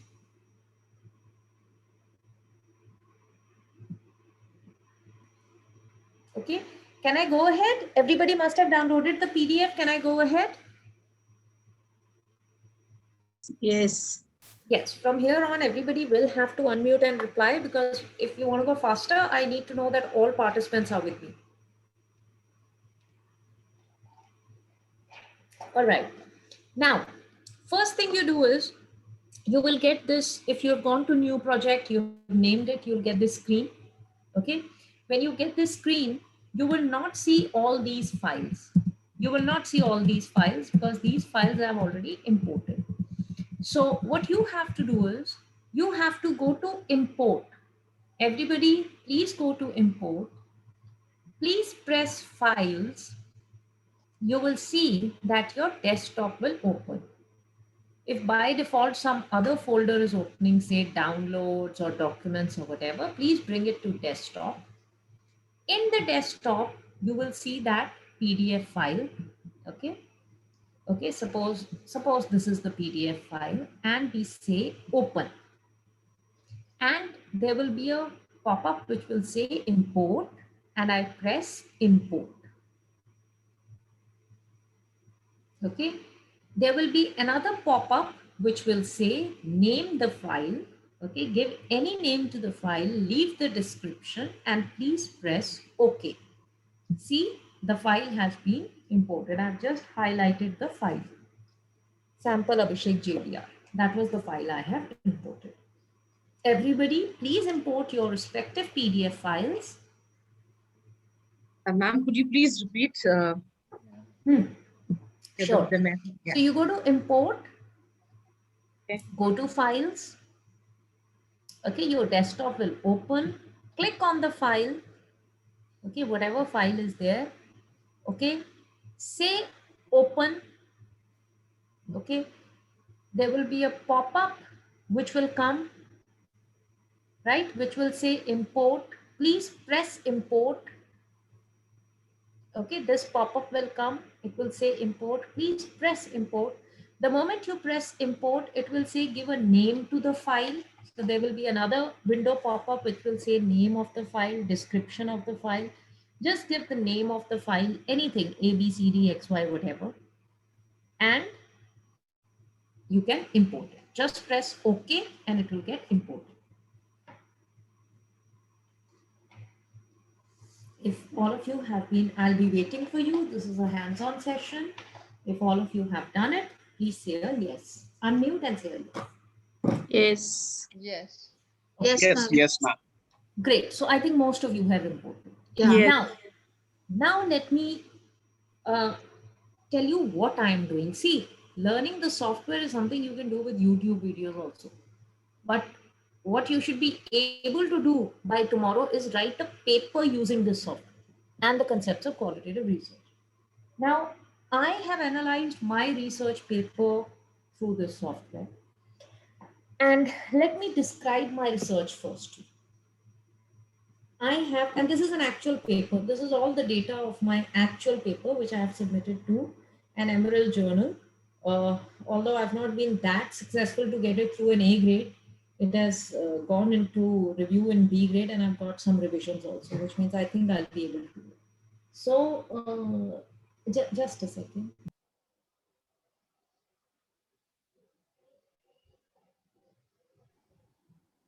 Ma'am, I did not receive your mail. Sorry? I did not receive your mail. Sir, you have not received? No, not yet. Sir, it is there in sent. Please refresh. It's there in sent already. Imtiaz Hussain in 677. Yeah, it's already there, sir. It's there in my sent. Okay, so in NVIVO, what I did is, I wanted to work on sustainability initiatives, domestic sustainability initiatives of baby boomers in India. So in India, our forefathers, that is our grandparents, which came into baby boomers, or our parents, sorry, which came into baby boomers, they were very, very sustainable. So they were already sustainable, and they were sustainable at the domestic front. It's not that they didn't buy H&M garments or something. They were sustainable at the domestic front. First thing that you have to do in a qualitative research is collect all secondary data. I call them competitor papers. Many a times people say there are so many papers. But no, if there are so many papers talking about the Indian domestic sustainability, I shouldn't be writing a qualitative paper. Remember, exploration is about finding something new, new variables. So I did a secondary data research and I found out three competitors. I found out many papers on sustainability, many papers of sustainability in India. Some spoke about sustainability in factories, some spoke about sustainability environment. Nobody was speaking about sustainability of baby boomers in India at the domestic front. But I got three competitor papers. One was by Norris 2005, so that was way old. Okay, so that didn't bother me. Another was, I'm showing the paper to you, so all of you can double click on the PDF file that you have imported. If you double click on the right side, you should be able to see the paper. I hope everybody is able to see the paper. Now, this is my competitor paper, and what you have imported into the software right now is secondary data. Okay, so I'll tell you what I'm going to do with this paper, or with, say, if there were three competitors, maybe three papers. Okay, I have to import. That is the first thing that I do. And this paper was by Dr. Vyas. Okay, so this is one of my competitors. He was actually, he was working on domestic artifacts in sustainability in India. There's another paper by Dr. Pandey, which is a competitive paper way back in, and that's a very latest paper, I think 2020. When I started, working on this paper, maybe he got it published. I was a little late. So that's again a competitor paper where he says that how do Indians domestically, get rid of the waste or follow sustainability, etc. Right? Step number one, find the gap. But in this research that I'm telling you, research objective being sustainability initiatives of domestic sustainability initiatives of Indian, say, baby boomers, if that is my research objective, um, I did not get any paper except for these three. Number one, the first thing that you have to write in a qualitative research is the chapter of introduction. And in the introduction, you have to explain to the editor that there is a gap. If you can't explain in introduction that there's a gap, he's not even going to go to analysis or technique or something. He's not going to see anything. All your 10,000 words go waste. Now, I identified the gap in the introduction chapter. I took these three papers, kept them in front of me, and explained to him that Norris was only and only working on the Indian women. Number one. Norris was only and only working on disposal of garments, and Norris was also working on, from the disposal of garments, where does it go in supply chain of the Indian waste disposal. So she worked majorly on waste disposal, okay, not on all the initiatives of sustainability which the domestic households in India were taking.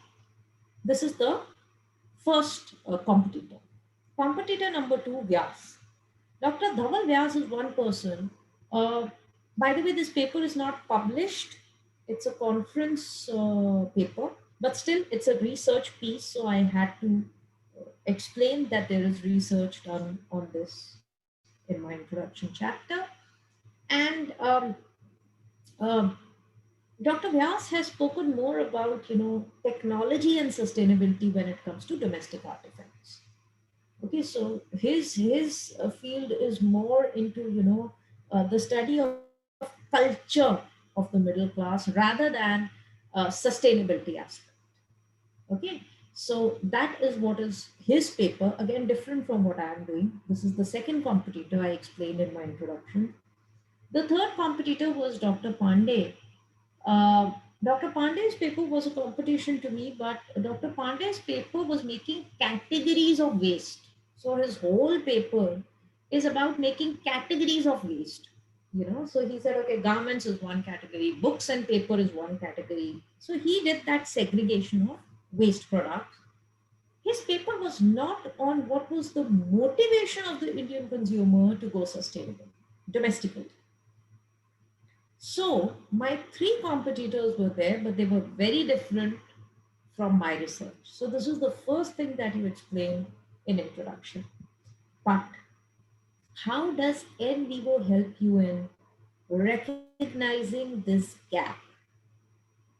Okay, let me explain with an example. The first thing that you do with your secondary data, please do not do it with 20 papers. Please come down to competitor papers. This whole exercise is futile if it's being done on 20 and 100 papers.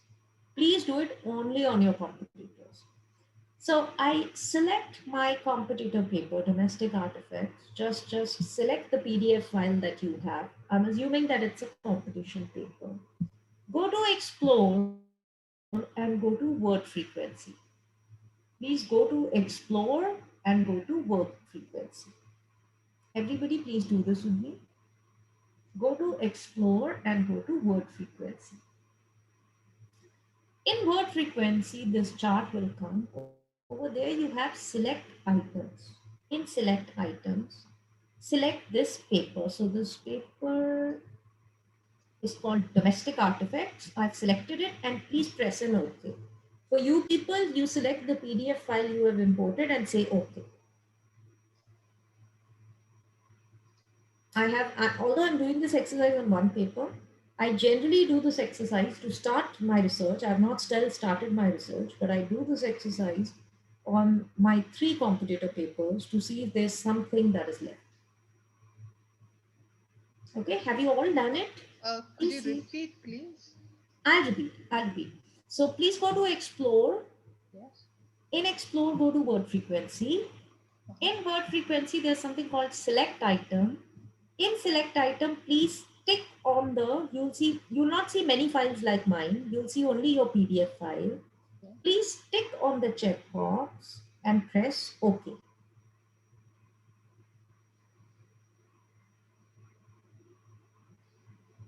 Okay. Further, a little towards the right side, you can see the arrow over here. I'm going towards the right. You have something called grouping. In this grouping, you have something called exact match. So remember, for a software, a word doesn't have a meaning. The software goes by English. The software cannot do logical reasoning. That you'll have to do.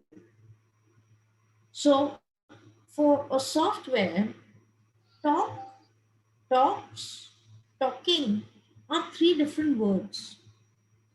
So I tell the software that please take stemmed words. Stemmed word means talk, talking, talks, talkative. It will group it into one word, name talk. Further, I could also go and say take all the synonyms. So if the text has talk, speak, communicate, take all these words as talk. But I will go for stemmed words. Let me go for talk, talking, talkative. Please take it as one word. And then I go to run query. Please go to run query. Please go to run query.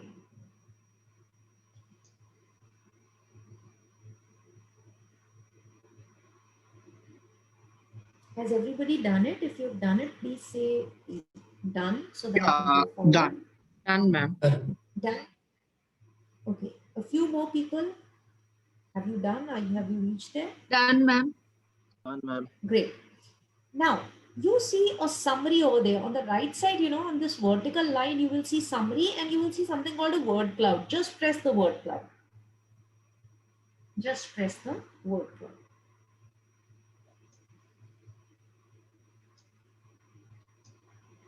And wait for a minute, it will make a word cloud. It will make a diagram. Sorry, I couldn't Okay, get that word cloud. okay. So what you see, sir, is actually the summary by default. Just below the summary on the right side, see a vertical line which gives you 4 options: summary, word count, tree map, and cluster. I got it. Can you see these? Yeah. So in that, please press word count. It will take a few seconds and it will make a word cloud. Now this, if you remember the concept that I taught you today, it is content analysis, counting the number of words in a file. Now this file could be secondary data, it could be primary data of interview, whatever the file is, counting the number of words is a part of content analysis. And we are doing content analysis through NVIVO. Yes, ma'am. We got Now, it. yes. Yeah. Got it? Got it. Now, at this word cloud and I tell my PhD students, once you set an objective, at least 10 times in a day, repeat your objective, verbally repeat your objective. What was my objective? My objective was the sustainable initiatives and their motivations in Indian families when it came to domestic waste. This is my objective. Now, look at the words which your competitive papers have given you. Household is there, so definitely there's work done on domestic. Middle class is there, so definitely they have worked on demographic factors also. Reuse is there, okay?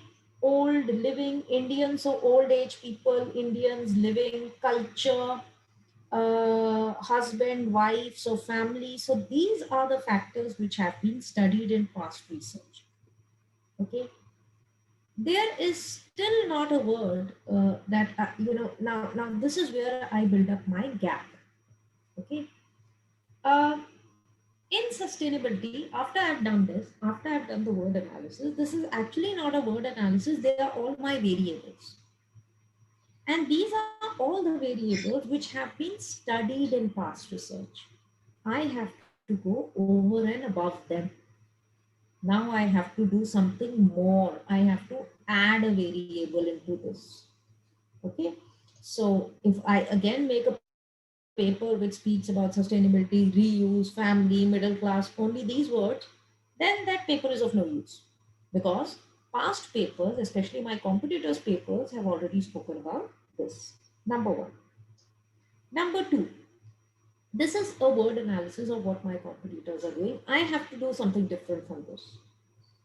Number two, I told you I have to take a theory into consideration.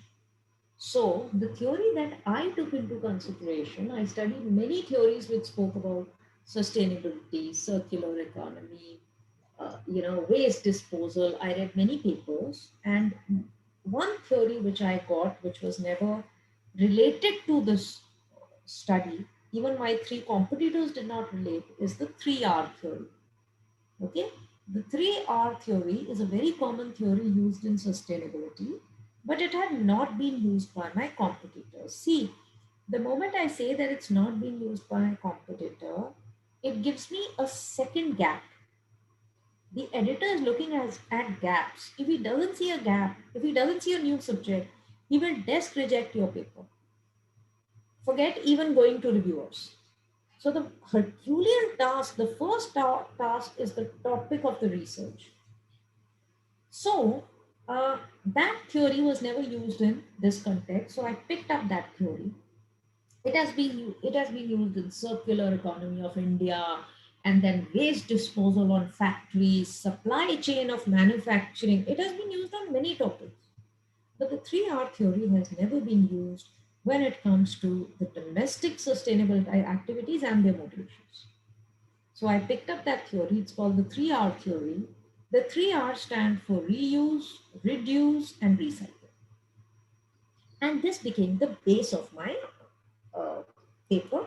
And of course, I've explained to you the gap also. Now, I started with these three variables. What are my variables? Reuse, reduce, and recycle. And now I start collecting data. Okay, so this is all being done before collecting data. See your competitor, see the words that he has. Your paper should not have those words. You should find out something new. Do a competitor analysis, secondary data analysis through NVIVO, through WordCon. Number two, you should be able to relate this concept with a theory. That theory should not have been used in this context ever in past literature. Okay, two things. Now I collected data, and my data collection was personal interviews. Okay, uh, my personal interview was at least for half an hour to 45 minutes. They are all the baby boomers age, so they are old ladies above 55. When I used to go to them for half an hour, 45 minutes, they used to get tired in 15 minutes of speaking continuously, and they said, okay, Jaspreet, now you go. I can't speak. So next day or maybe 2 days after that, I again requested that, auntie, can I have the next 15 minutes, so on and so forth. And I collected data. I had some 10 questions. First, I did a pilot study. So like a quantitative analysis has a pilot study, even qualitative analysis has pilot study. I did a pilot study for some three, people over 55. And I found out that my questions needed to be changed. Remember, uh, unstructured research method, exploration, unstructured. So I'll give you an example. When I was talking about, disposal and waste and sustainability and value for money and whatnot, they were telling me. Suddenly, I found out there were a set of consumptions which was not to be done by women. So, along with my 10 questions, which you can see on the screen, so I'm showing you the questions. The one, two, three are the questions. Okay. See, how do you discard every month? What are the ways in which you discard uh, old items X, Y, Z? So these were my original transcript. Okay. And later on, I find out while speaking to them for 45 minutes, three people, that there's something called the role of the woman in India when it comes to discarding something, when it comes to buying something, when it comes to reducing the number of garments. There are some decisions which only the man is making.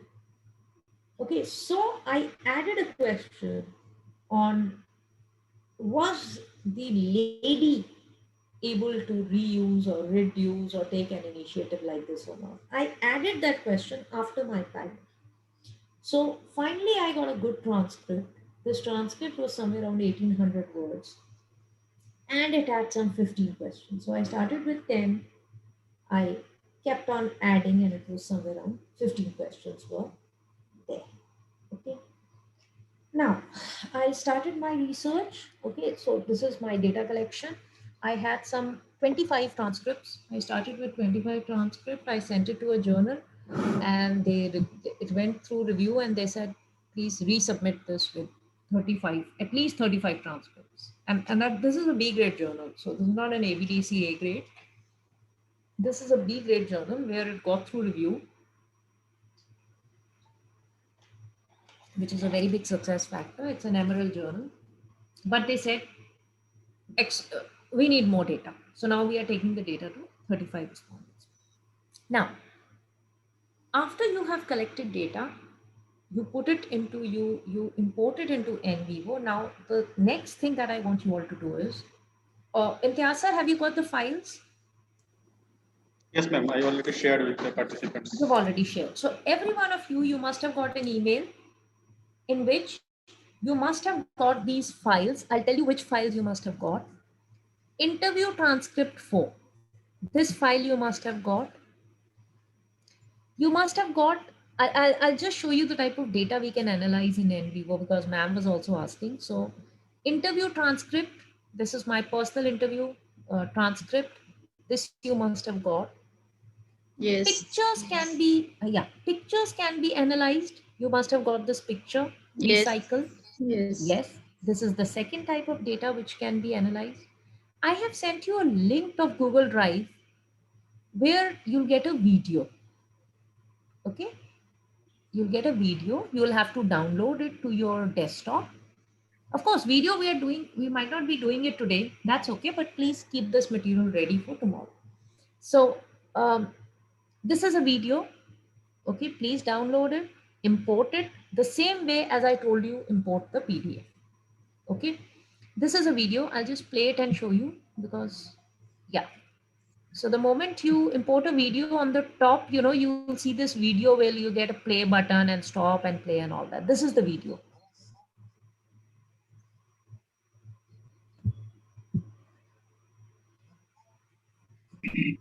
Okay, this is one video which was related to my topic. I can analyze this also in NVIVO. Secondary data I've already told you. PDF files can be analyzed in NVIVO. And this is something which I have not given you, but I'll show you, which is social media data. I've not given you because this can't be sent. This is something which we, extract from internet. Okay, through something called NCapture. So the next task that all of you have today, ready for tomorrow, is that you have to, just a second, you have to download NCapture. Okay, how will you download it? It can only be downloaded and it will only show on Google Chrome. I'll tell you how it can be done. Even tomorrow we can do this. So this is not a problem. If any of you can do, well and good. Otherwise, right now what you have to do is please get those 3 files. So one file is interview transcript. Please import it in NVIVO. One file is recycle, which is picture. Please import it. And one file is the video. Please import it because we are starting something called coding and theming. We'll start it with interview and then go to picture and then go to video.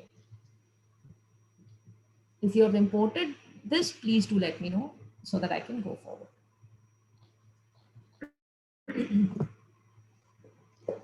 Meanwhile, while the others are importing, is there any question that you have? Please do let me know.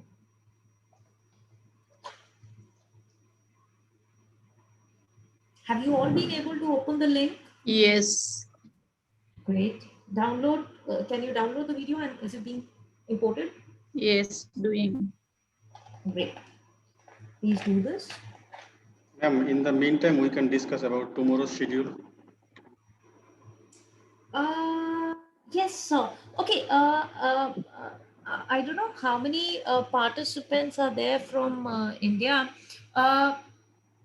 Are you people comfortable with the same time tomorrow, or would you like to have it a little earlier? 1.5 Earlier hour, better. 1.5 hour earlier than today. Earlier? Yes, earlier Okay. better. How many say earlier? Please write it on the chat.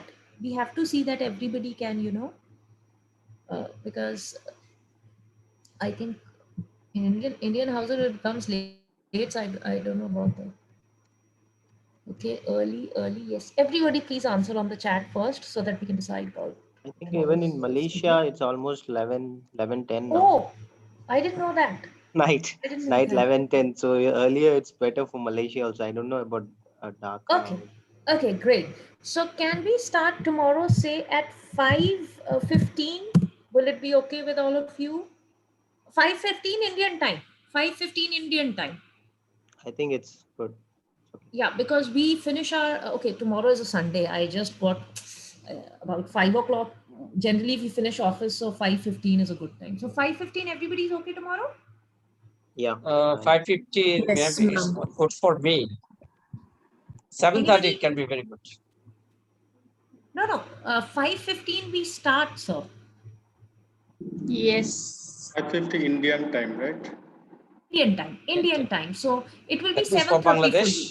you. Bangladesh. Yeah, Malaysia, I don't know what will be the time. For Bangladesh, it is it's about 6. Around 5:30 or 6. Yeah. I think Malaysia it will be around 8. I think it should be okay. Should be okay? Okay. Yeah, Anybody Bangladesh, having a problem with this time? Bangladesh 6 Uh, p.m. sir. 6 6 p.m. p.m. Okay, so that's post, of course, Sunday, of course. Why we said that is because Sunday is a non-office day. Generally, why we kept it today also late was because office time generally everywhere finishes at 5. So that is the reason we kept it a little late. So fine. So 5 is okay. So 5:15 because I have another session 4 to 5 tomorrow. So I can come at 5:15, right? And then 2.5 hours from there. Right. So fine. This is frozen. So 5:15 we'll be meeting tomorrow. Okay. Now everybody has imported. I think by now everybody has imported. Let's quickly go to coding or theme. Okay. And let's get quick here. Now I start coding. Suppose I start from this question. Let me explain you the concept of theming or thematic analysis or coding, which I was talking about in content analysis. So now what I have to do is I have to do a technique called line to line coding, or it is also called open coding. Okay. I will do this with my personal interviews. Okay. With personal interviews, I don't go for a word count. Okay. Personal interviews are that set of my research where I'm going to get my new variable. So I will not take the risk of putting this into word count and getting all sorts of weird variables like old and household and this because they are not making up my model. So in personal interviews, I go for a line to line coding or something called an open coding. Let me tell you how we do it. The respondent said, we have been donating old garments and vessels. This is one line. Now, the interpretation of this and coding is absolutely to you. It is subjective. I might give it a different name, you might give it a different name. Okay. And this is one reason why qualitative papers don't get published so easily because the perception of you and reviewer is different. So you select this line, all of you, please select this line, right click, go to code selection. There's a create new, press it, and you'll get a box over here. See, new code. Okay. Give me 1 minute. Let me do it again. Right click, code selection, create new. Okay. And you get this box over here and just write, give it a code. Let's say reuse. Just write reuse and go to code selection to new. Has everybody got the step? Yes. Okay. Select this line, right click, go to code selection, create new. In create new, you get this box with a blue highlighted text. You can backspace, press backspace, and just name it reuse because let me tell you why I am theming it or coding it into reuse. Code selection. After you've written reuse, please press code selection and it gets coded.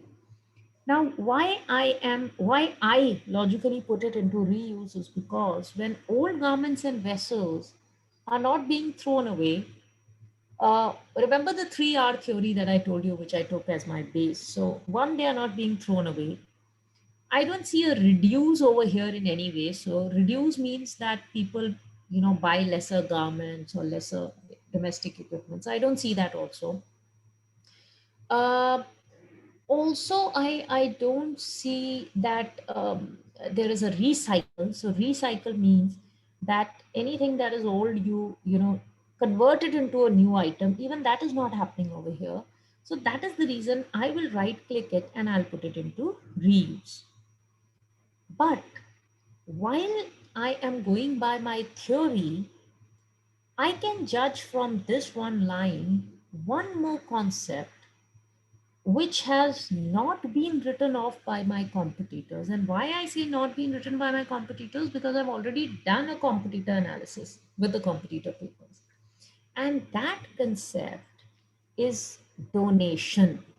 Okay, so I again right click. The same sentence you can code into two.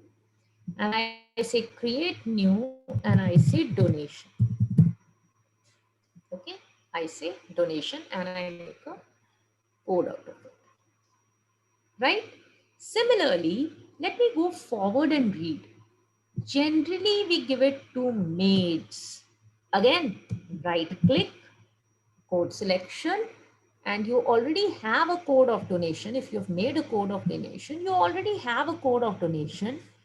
Double click it, go to code selection to donation. These people say that I give my old garments to maids. This was something which was coming very prominently. Okay, so I put it into reuse also and I put it into donation also. Okay, so I am just trying to, what I'm trying to do is, there is already a theory of the 3R. If I present the same theory in the Indian context, I'm doing nothing. What I'm trying to do is, I'm trying to extend that theory with new variables. Those new variables should be such which have never been spoken by my competitors, Dr. Pandey, Dr. Vyas, and Norris. These three authors should not have spoken about it. So my objective is coming to my mind again and again. Next, in olden days, we used to give these to juniors. Okay.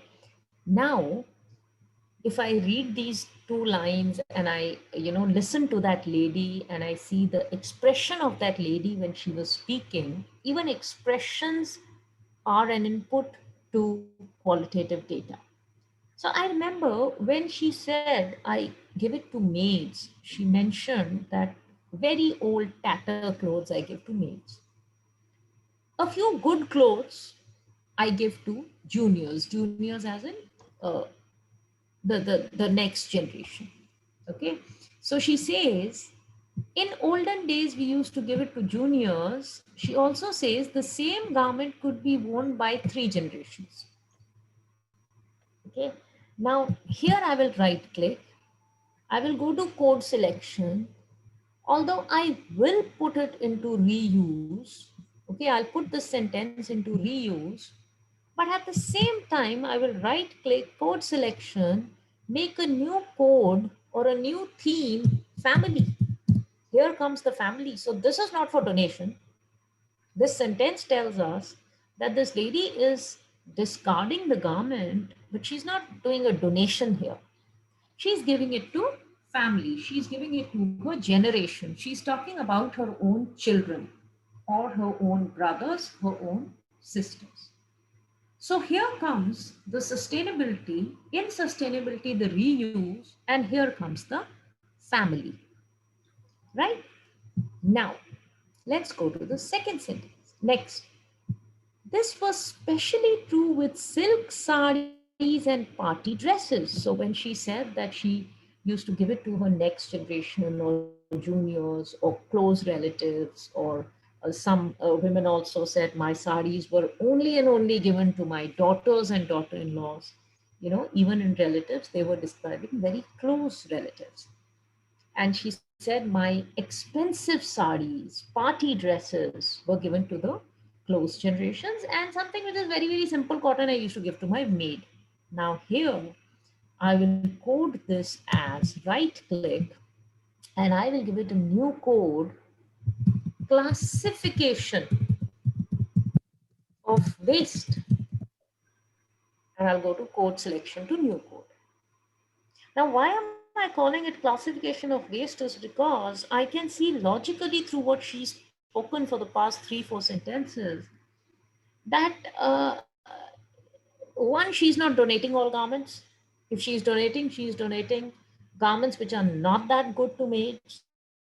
The rest of the good garments she's giving to relatives. Even among relatives, she's giving it to very close relatives. So, within reuse, there are codes like emotion, family, classification of garments, donation. Okay, something, these are 4 words which I could not see in my competitor paper, if you remember. I couldn't see these words or even the synonyms of these words. I have shown you the word cloud. I showed you the word cloud of my competitor. I couldn't see these words over there. Okay. Yeah, we used to save it and keep it for our daughters and daughter-in-laws. So again, code selection, and here comes family. So if you've already made a code of family, just click it and say code selection to family. The donated clothes were those which were casual, faded tone. Again, right click. You have already made a code on category of uh, waste, classification of waste. Okay, whatever you can name it. You can name it as category. Some people will name it as classification. There is a subjectivity in coding, and that will be there. So classification, and just say code selection to classification. Right? So this is how we do the coding. Now, how do I see these? I have to do this for my whole document. So if I have 1500 words in one transcript, I will have to do this with 25 transcripts. Somewhere around 10 transcripts, you will see the number of variables are again and again same. All men and women are talking about donation. All men and women are talking about emotion. All men and women are talking about family. This method, or this characteristic, is called saturation. So if you have 25 transcripts, what happens is, generally most of my codes or most of my themes I will get in somewhere around, say, 10 to 15 papers. After that, even if I don't do an open coding or word to word coding, it is okay. I can straight away take all these 40 papers or 25 papers into word count and do a word count analysis. But out of 25 papers, for at least 10 papers, this open coding or word to word coding is crucial. Okay. Last thing for the day, you will go on the left side, you will see something called codes. Please double click it. Please double click it. You should be able to see all the codes that you have formed till now. So I formed donation, these are all my previous codes also. So you should be able to see all the codes. Are you able to see it?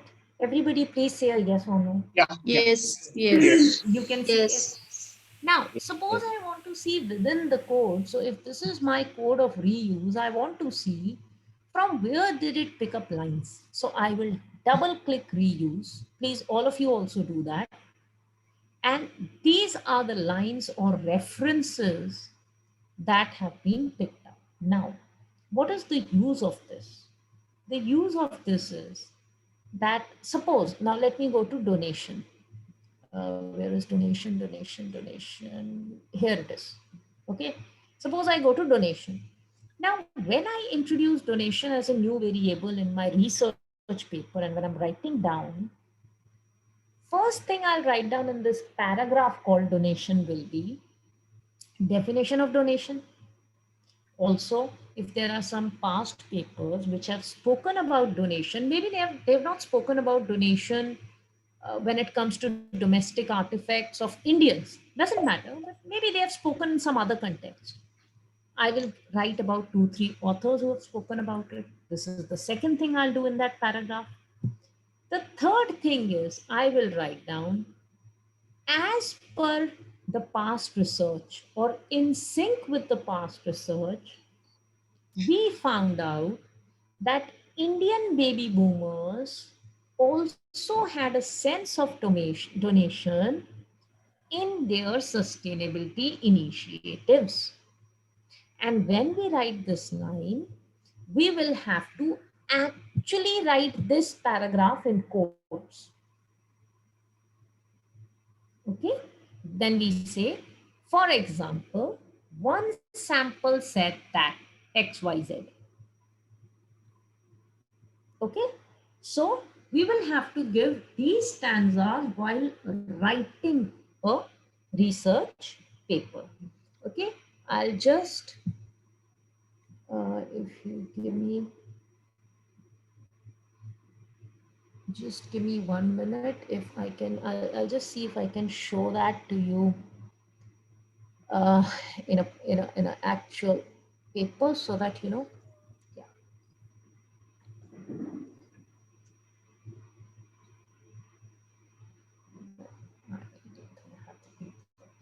Give me a minute. I'm just trying to fetch that paper. I'll just show you that paper and then we'll be done with today's session. And I'll show you the paper which has been sent to me by a very learned man in India. He's known by the name of Dr. Neeraj Kaushik. Okay, and he sent me a paper. I'm trying to email it just yesterday. And let me give you the link of that paper also because it's like an yeah. So this is a paper by Dr. Arpan Kar IIT. Yeah, and Dr. Nishta Malik. So this is a very good paper and it's in an A grade journal. Huh? He's done it on employees. I just want to show you this paper so that you know where are we getting at. Yeah, this paper has the, just give me 1 minute. I'm opening it on my email. I'll be mailing it to you also, don't worry. Right now, just just 1 minute. I want to show you the paper before we leave. Yeah, it's come. So I'll just stop sharing my NVIVO and I want to share this paper with you. Now this is what you see in front of you. And if you can get hold of more papers by these two authors, Nishta Malik is one qualitative papers, and she's one rare author whose qualitative papers have been published in A grade journals. So, and this is a 2021 paper. It's the latest paper. Now, let me show you in this paper where we are using this NVIVO references. Huh? I'll not do the whole paper now. Look at this. Okay. Now, just read this. Another theme that emerged was job risk and insecurity. Now, this is the theme they are discussing.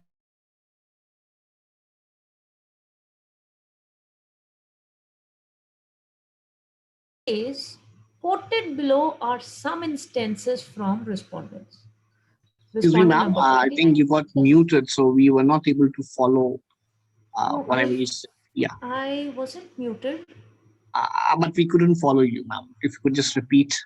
Okay, this is a paper where I'm showing, were you with me when I showed you the codes? Could all of you Yes. double click the codes and references? Great. Yeah. So this paper, I'm showing that where will we give those references. So I showed you the code of donation. I opened it, I showed you some references, right? I'm telling you where to use those references in the paper, right? So this is an A grade paper, A category paper, a paper in an A category journal by Dr. Nishta and Dr. Arpan Kaur from India. Okay, I'll be sending you this paper. It's a very good paper. And if you read the paragraph that is in front of you, can all of you see the paper? Can you read it?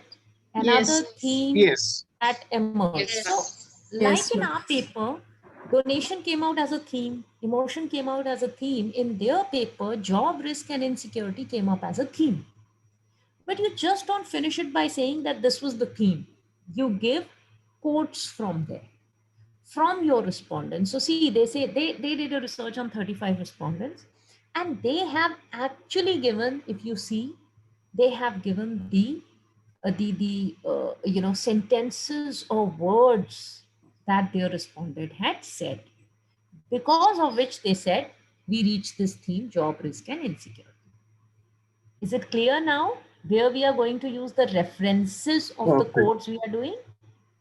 Got it. Yes, ma'am. Got it? Got it? Yes. Yeah. And this you'll see in every qualitative paper. They make a theme and then they always give experts from or quotes from the sample. Right? So these does not have any citation format or something. It could No, just no, be no, no, no, no, no. paste. This is our primary data, sir. This is analysis. No, this doesn't have. Why will this respondent number 29 is my my data, na? This is my actual data, primary data. Oh, And After writing this, if you see the second paragraph, after respondent number 4, they say these findings are in sync with extant literature. Now, this is what they are saying. They are saying that job risk and insecurity was found out to be predominant in India, suppose among employees. These were the two themes analyzed. These are the references of those themes when the respondent was speaking. And they also say that this is in sync with the past literature, and these are the papers. Now references start. The same thing that I told you before, right? So this is for one theme. Second, suppose let's come to the second theme. Now, the next theme they've had is AI. No, let me go to another theme. See, another theme. Now, this is it. Just read it. Thereafter, the next theme was drastic changes resulting from digital transformation. Okay, now look at the pattern, study the pattern. They have explained the theme, that this is a theme which came out. They have given references, respondent number 12, 18. Okay, and if this theme matches any past literature, they will give authors also. Okay, probably this theme did not match any past literature. This is their new variable. Probably this is their new variable. So when you do coding, when you do theming, you will not only get the past variables, you'll get new variables also. Right? So this is how you write these themes in a paper. This is called thematic analysis. Ma'am, can I ask a question? Yes, please. So what is the percentage, 13% or 12% mentioned in the parenthesis?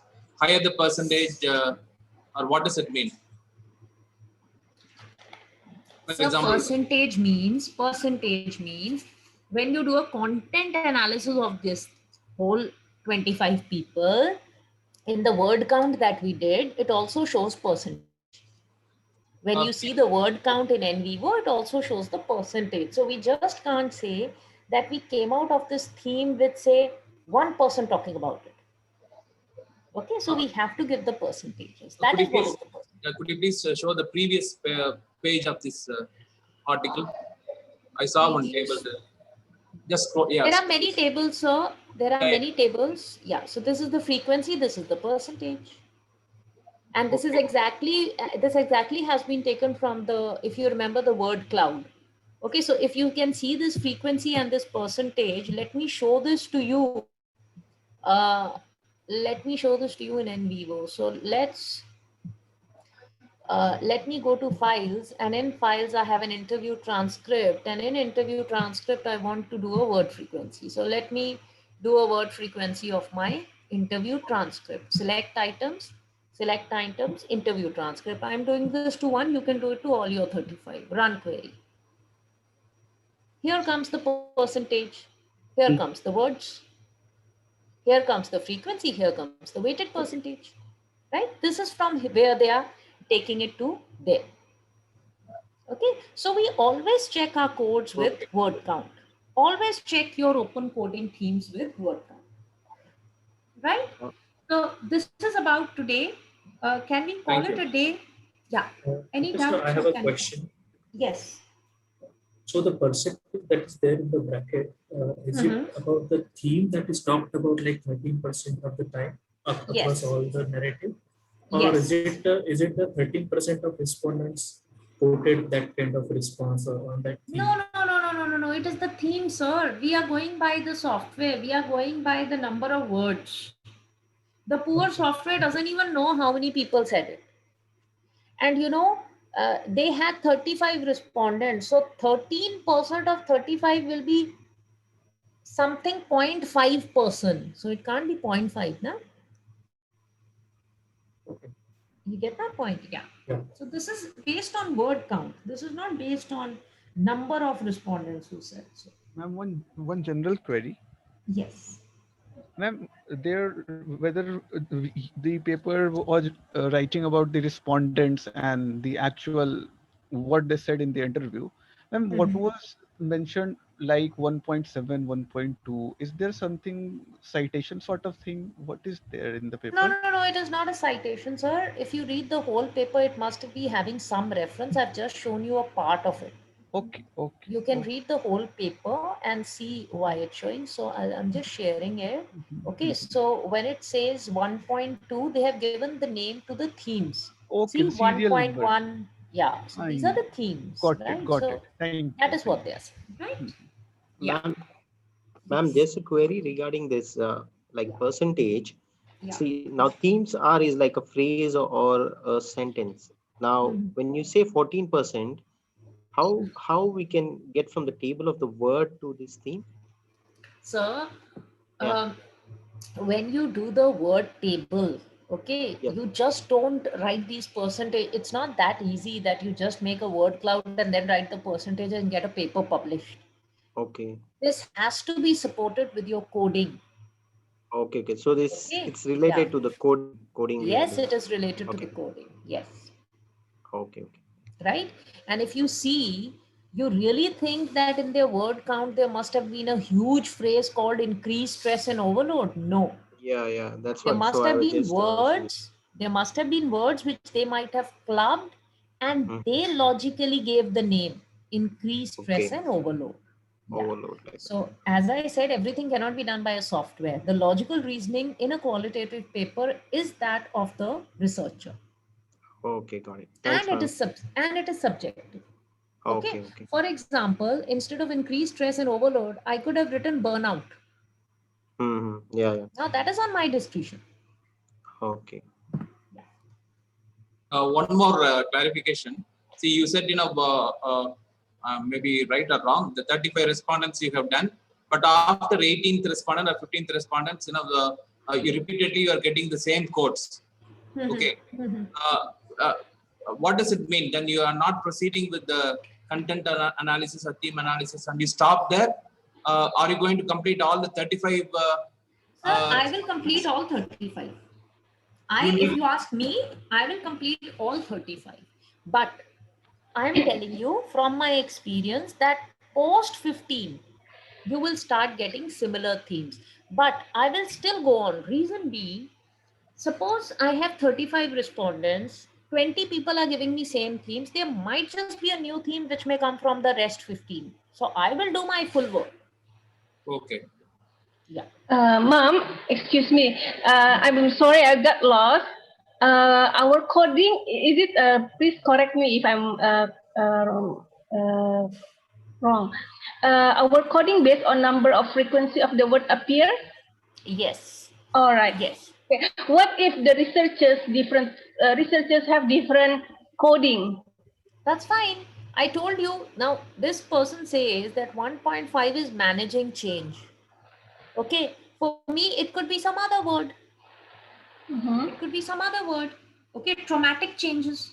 Maybe I name it as traumatic changes. That subjectivity will always be there in a qualitative paper. Is it clear? I'm trying to understand. Okay, ma'am. Thank you. I'll give you more examples tomorrow, sir. Ma'am, don't worry. I'll give you more examples tomorrow. Yeah, because we just started. I'm very new with this qualitative. This is my first time to hear the. No, I can understand. Don't worry. Tomorrow's session is also there. Another coding again. Yeah. Another thing, I'm from accounting area. Is there any paper which using qualitative? I will give me this message on WhatsApp. I'll have to find one, and I'll put it up in the WhatsApp itself today. All right. Okay. Thank you, ma'am. Yes. Any other person who wants a paper from his or her own domain, please put it up in the WhatsApp group, and I'll put it then and there so that rest of, if there's anybody else from finance, can also see it. Today I was too late to join the workshop. Yes. That's why I'm normally I No don't problem, sir. anything What you regarding can do qualitative. is you will get a recording of this, and I'm giving you. Imtiaz sir, you'll be giving a recording, right? Yes, we will Okay. provide Also, all these whatever FTPs I take and they allow, so I put them up on my YouTube channel. So what you can do is, yeah. So I've just pasted the link of my YouTube channel. At any point of time, even late at night, you can just go and see the NVIVO videos over there. This same example and same coding has been explained there. The paper might not be same, the paper that I'm discussing, but the same, my research paper has been discussed. Actually, ma'am, I have seen your YouTube some videos, and I have understood a little bit. But how I can apply my interview issues and GDP issues? For that, what we'll do is tomorrow 5:15. Today we are already late. Yes. Yeah. So tomorrow 5:15, all of you please bring up a qualitative research problem if you're working on something. Okay. Thank you. And let me tell you what could be the codes. Just as an example, they might not really be the codes, but I'll tell you examples, right? Ma'am, I have one question. Okay, yes, okay. Sir. Okay, you can go. No problem. Okay. Yes, thank you. Ma'am, is there any basic book, e-book that I can read before the class for the qualitative? Ma'am, get hold of a book by Cresswell. I've already said all John right. W. Cresswell. Oh, John... Cresswell is not advanced, yeah. It's a basic, yeah. Yes, yes. All right. Yes. Okay. Or there is a book, if you can get any book on introduction of market research, please pick it up. Any book on introduction of market research or qualitative research, any PDF book that you can get, you'll get Cresswell also. There are PDF available for Cresswell also. Thank you, ma'am. Yeah, ma'am, is this Cresswell book on research design? Is that the book? Research design, qualitative, quantitative, and mixed methods? Yeah, so he has it on research designs. He has it on introduction of mixed method also. Any one book, if you get hold of, you'll get all this over there. Thank you. Thank you. Yeah. Ma'am, how can we ensure the saturation level? How can we ensure the saturation level? Yeah. When you start getting the same codes again and again and again, and you get no new codes, despite the fact that you're doing an open coding to a PI, saturation is reached. So I can determine the... Yes, the number of codes will get repeated. Okay. So should I go further more? Yes, sir, you should be doing all. You should be coding all PIs. I've just explained the concept of saturation. I've not said that stop doing coding after that. Okay. Can we call it a day today? It's already, in your place, it must be, I think, much more. 11:36 now. Yeah, in my time, it's 9:10 and I desperately need dinner. So tomorrow, 5:15, we can start with doubts. Okay? Yeah, sure. I will email again tomorrow. Yes. 5:15, we start with doubts first. We don't go forward. Right? Okay. Thank you. Thank you to everyone and see you. Thank you. See you. See you tomorrow. Yeah. Thank you. Good night.